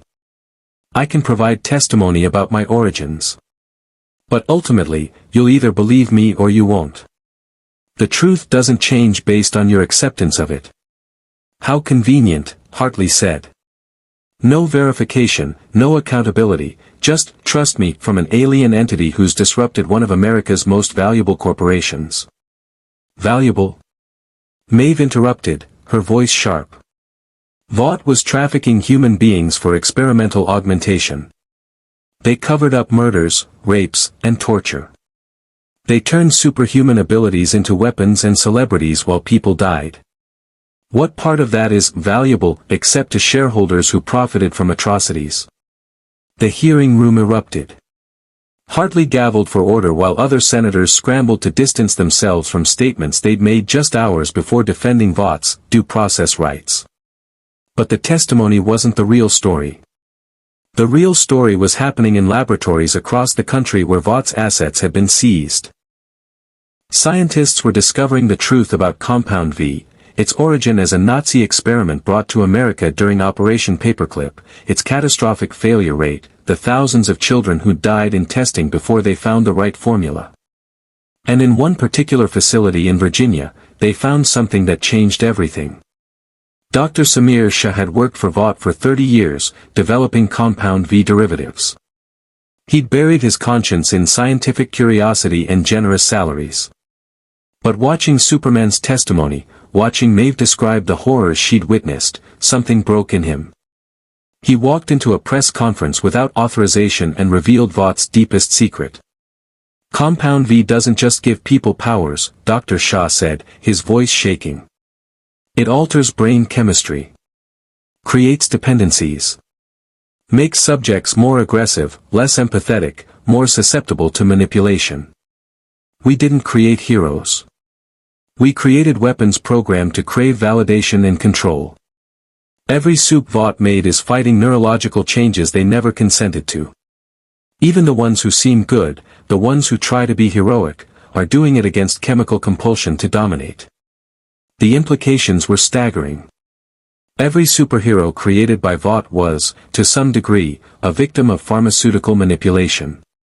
Their crimes weren't entirely their own, they were fighting corrupted neurology. Their heroism was even more impressive, achieving goodness despite being chemically programmed for dominance. Superman heard the revelation from the congressional hearing room.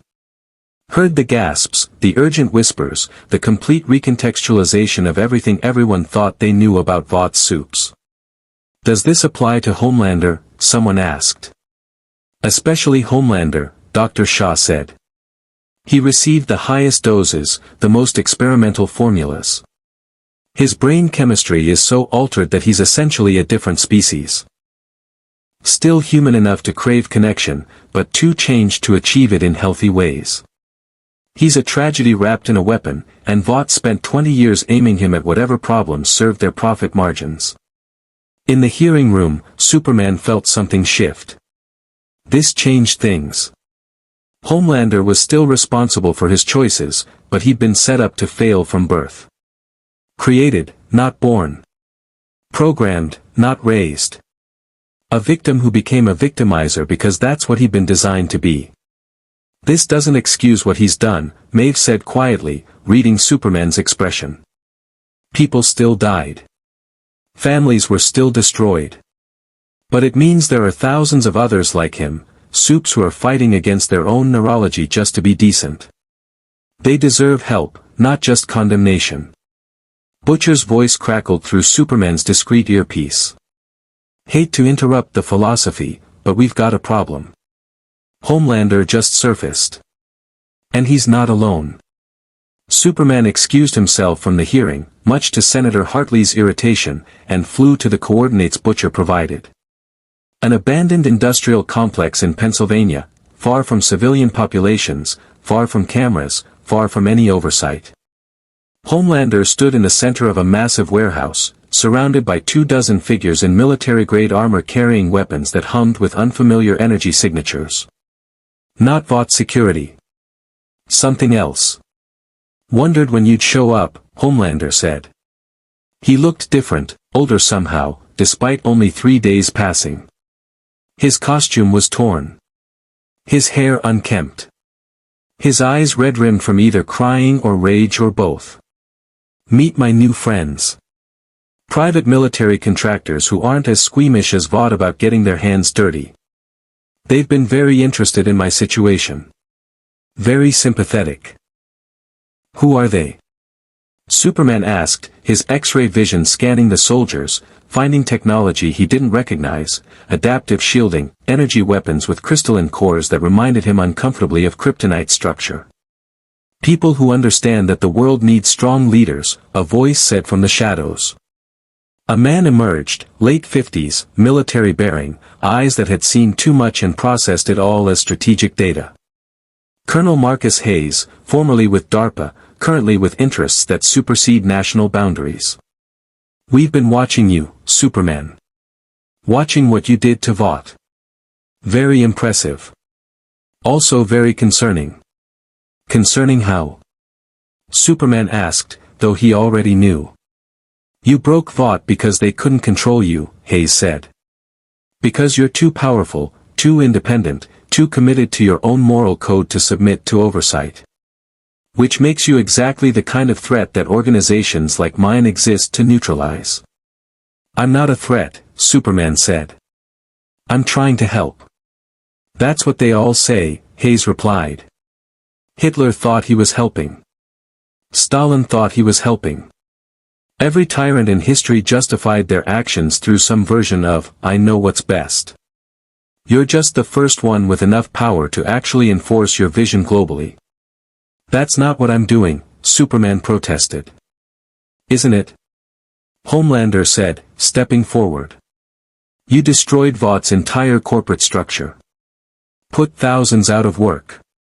Destabilized international security agreements. All because you decided their system was wrong and yours was right. You didn't ask permission. Didn't build consensus. Didn't work through proper channels. You just imposed your will through superior force. How is that different from what you accused me of doing? The question hit harder than any punch. Superman had acted unilaterally, had destroyed an institution, had reshaped this world's power dynamics based on his personal judgment. Was he a hero? Or was he just a more principled tyrant? The difference is that I'm not hurting innocent people, Superman said. I'm stopping those who are. According to your definition of hurt and innocent, Hayes said. What about the families who depended on Vought jobs? The communities sustained by their economic activity? The international stability maintained by the threat of superhuman intervention? You saved some individuals, sure. But you disrupted systems that served millions. The math isn't as clean as you want it to be. Superman's mind raced. This was the trolley problem on a civilizational scale. Individual justice versus systemic stability. Moral clarity versus complex consequences. And he didn't have the answer. Here's what happens next, Hayes continued. You submit to oversight. International tribunal, transparent limitations on your power, agreed upon protocols for intervention. Prove you can work within systems rather than above them. Or we designate you an existential threat and respond accordingly. With what? Superman asked, looking at the weapons, the technology, the obvious preparation. You've been developing anti-Superman measures. Already? I've been here less than a week. We've been developing contingencies for overpowered beings since the Manhattan Project, Hayes said.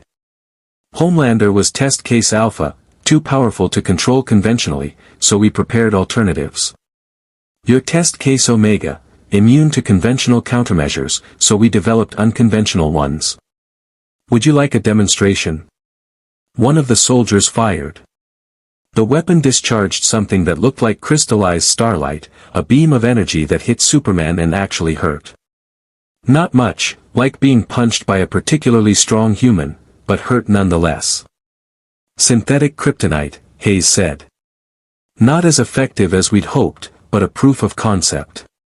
Give us a month and we'll have something that can actually threaten you. Superman looked at the soldiers, their weapons, their readiness to fire. Looked at Homelander, broken and desperate and willing to serve anyone who'd give him purpose. Looked at the impossible situation his unilateral action had created. Then he heard something through his superhearing. A voice he recognized, Butcher, swearing creatively as he and the boys infiltrated the perimeter. And another voice, Maeve, coordinating with federal agents who'd been tracking Hayes' organization for years. And dozens more voices, ordinary people, converging on this location, armed with cameras and conviction and the belief that Superman deserved better than being forced to choose between submission and isolation. You're right about one thing, Superman said to Hayes. I can't do this alone. I shouldn't do this alone. But the alternative isn't your oversight, it's genuine democracy. People deciding how power should be used, not governments or corporations or military contractors deciding for them. That's mob rule, Hayes said. That's civilization, Superman corrected. And if you want to threaten me, go ahead. But you'll have to go through every person out there who believes there's a better way. And unlike Vought, I won't stop them from speaking. Won't stop them from organizing. Won't stop them from building the world they want to live in. The warehouse doors burst open. Not with violence, but with purpose. Butcher and the boys first, weapons drawn but not firing. Then federal agents, legitimate ones, with warrants and proper authority. Then reporters, activists, ordinary citizens who'd been inspired by Superman's testimony and refused to let him be forced into a corner. Hayes looked at the crowd, at his soldiers calculating odds, at Homelander, who seemed more interested than committed. Then he smiled. "Well played," Hayes said. "You've weaponized transparency. Made it impossible to neutralize you without creating a martyr. Very smart." He gestured to his soldiers. "Stand down. This was always a long-term strategy anyway. We'll see how your democratic experiment works out. My guess? About 6 months before complexity overwhelms idealism and people start begging for someone to just make the hard decisions. When that happens, we'll talk again." He left, his soldiers following in disciplined formation. And Superman was left facing Homelander, with witnesses and cameras and accountability surrounding them both. "So what now?" Homelander asked. "You won. Again. You going to arrest me? Kill me? Turn me into some cautionary tale about the dangers of Compound V?" "Now," Superman said, "we get you help. Real help. Therapy, medical treatment for the neurological damage Vought caused, rehabilitation for someone who was created to be a weapon and is trying to figure out how to be human. It won't erase what you've done. Won't bring back the people you killed. But it might prevent future ones. Why would you help me?" Homelander asked, his voice small. "After everything?" "Because I heard Dr. Shaw's testimony," Superman said. "Because I understand that you're both perpetrator and victim. Because choosing to help you is harder than choosing to punish you, and the hard choice is usually the right one. And because if I'm going to inspire this world to be better, I need to start by being better myself, which means recognizing when someone needs help instead of condemnation." Homelander stared at him, processing, calculating, then something cracked behind his eyes. He sank to his knees, not in submission but in exhaustion. "I don't know how to be anything but what they made me." "Then we'll figure it out together," Superman said, extending his hand. "Not as enemies. Not as rivals. Just as two people trying to do better than the systems that created us." Homelander looked at the offered hand. At the cameras recording. At Maeve, who nodded encouragement despite everything. At Butcher, who looked disgusted but didn't intervene.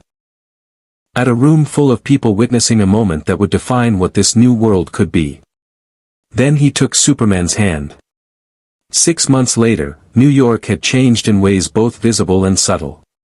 Vought Tower still stood, but its logo had been stripped away, replaced by a coalition of independent hero organizations, victim advocacy groups, and oversight committees. The 7 had been disbanded. Most of its members were in various stages of rehabilitation, therapy, and in some cases, trial for crimes that couldn't be forgiven even with neurological explanations.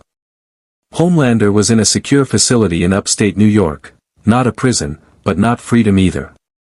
A place where doctors worked to undo decades of chemical manipulation while therapists helped him process what he'd been and what he might become. Some days he made progress. Some days he regressed into the monster Vought had created. But he was trying, which was more than anyone had expected. Superman stood on the roof of what used to be Vought Tower, watching the sunrise paint the city in shades of gold and amber. He'd stayed longer than intended in this universe. The rift that brought him here had closed, and he didn't know if or when another would open. Part of him missed his Earth, the Justice League, Lois, the world where heroism wasn't a radical act.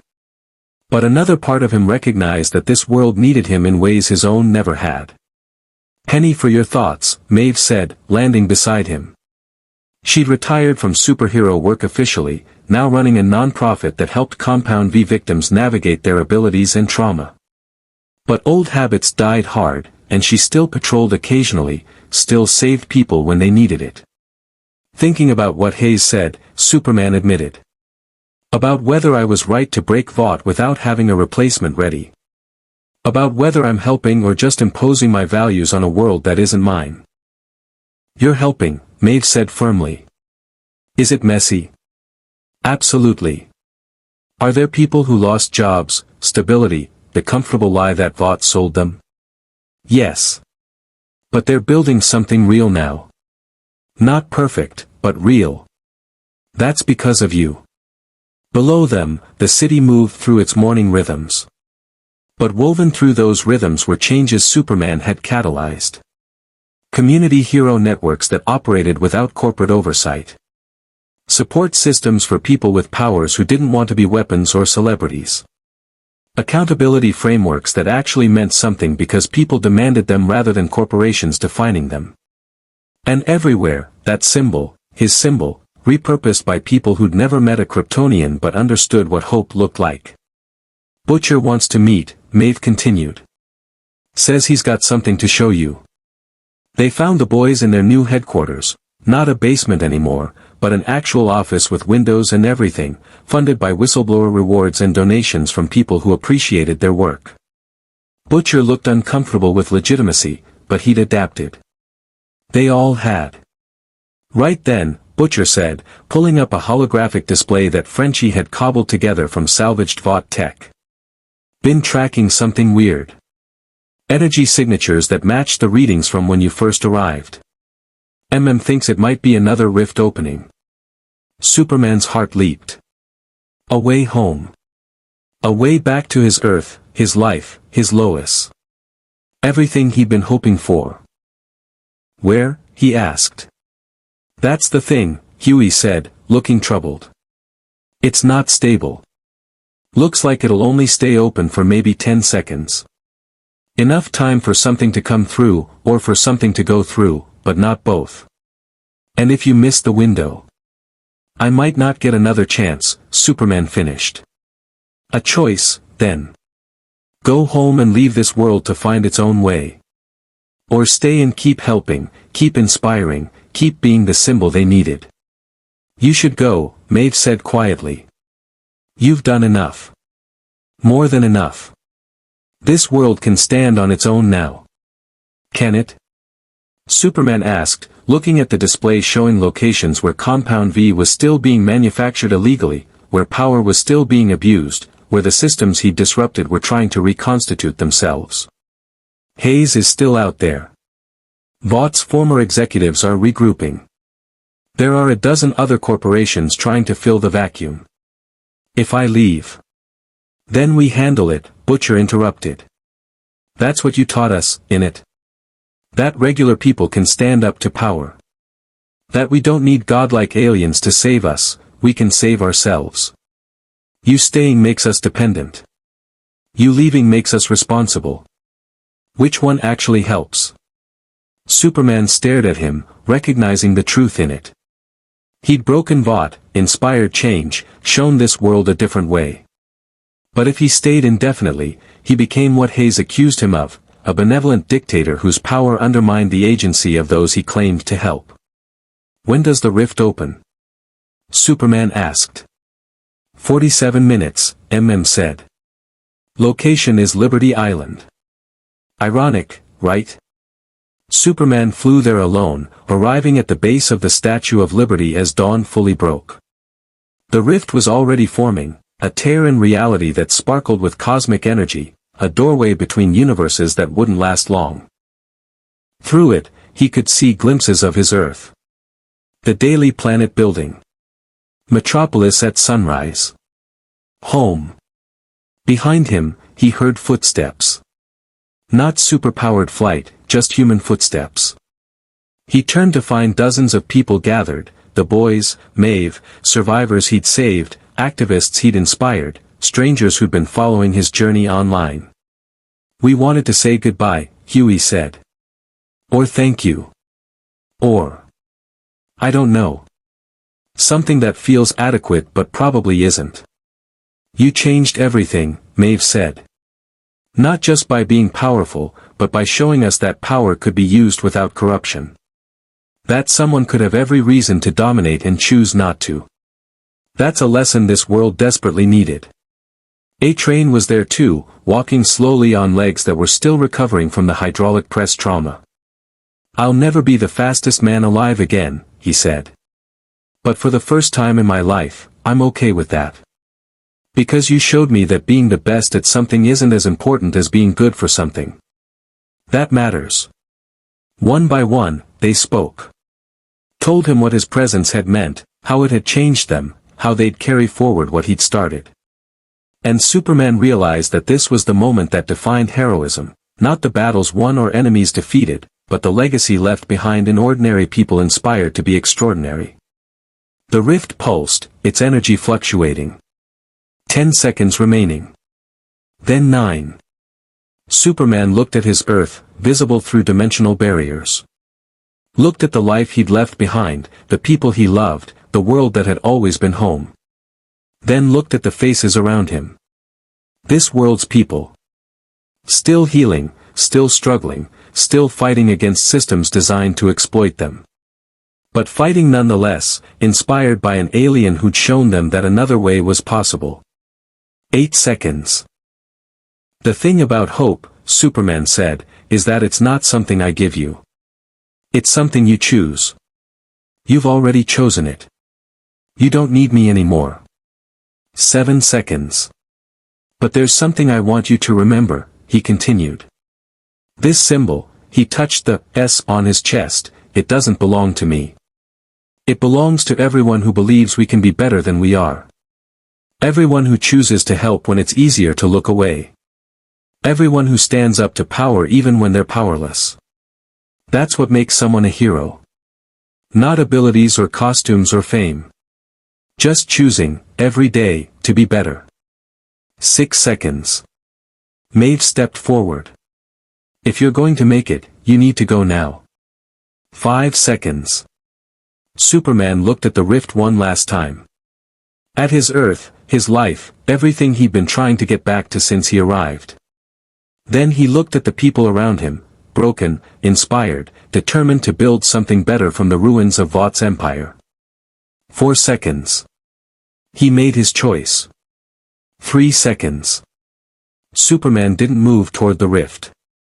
Instead, he used his heat vision, precisely controlled, perfectly calibrated, to seal it. The tear in reality closed with a flash of light, and his way home disappeared. What did you do? Huey asked, shocked. Made a choice, Superman said. My Earth has the Justice League, has heroes who protect it. This Earth has you. And right now, you need someone to stand with you more than my world needs me to stand with them. So I'm staying. Not as your savior or your leader, but as an ally. A friend. Someone who believes this world deserves the same chance at heroism that mine had. 2 seconds that had passed since the rift closed. The moment hung suspended, everyone processing what Superman had sacrificed. Then Butcher, of all people, broke the silence. You magnificent bastard. You just gave up everything to help a world full of cynical cunts who'll probably disappoint you constantly. Probably, Superman agreed with a smile. But that's what heroes do. They show up anyway. They believe anyway. They hope anyway. And if I can do that, if we can all do that, then maybe this world becomes one where hope isn't radical. Where heroism is normal. Where power serves instead of dominates. That's going to take a long time, Maeve said.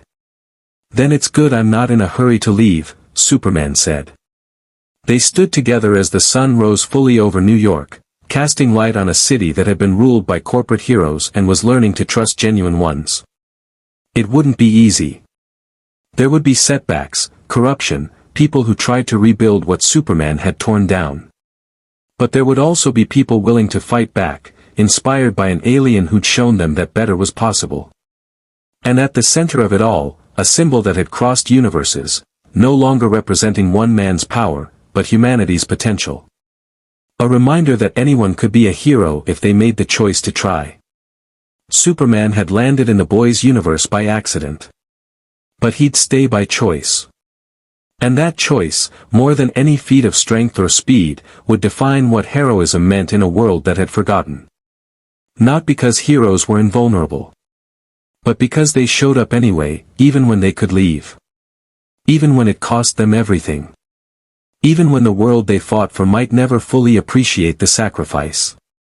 That was the difference between power and heroism. Power was what you could do. Heroism was what you chose to do with it.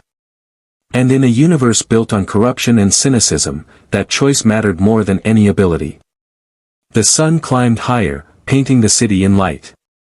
And somewhere in the sky, unseen by those gathered at Liberty Island, satellites tracked Superman's position, uploaded data to servers owned by interests that hadn't given up on controlling or destroying him. The war wasn't over. It had barely begun. But for the first time in decades, this Earth had something it had never truly possessed, a hero who meant it. And that would have to be enough. Thank you for listening. Hit the subscribe button for more interesting stories.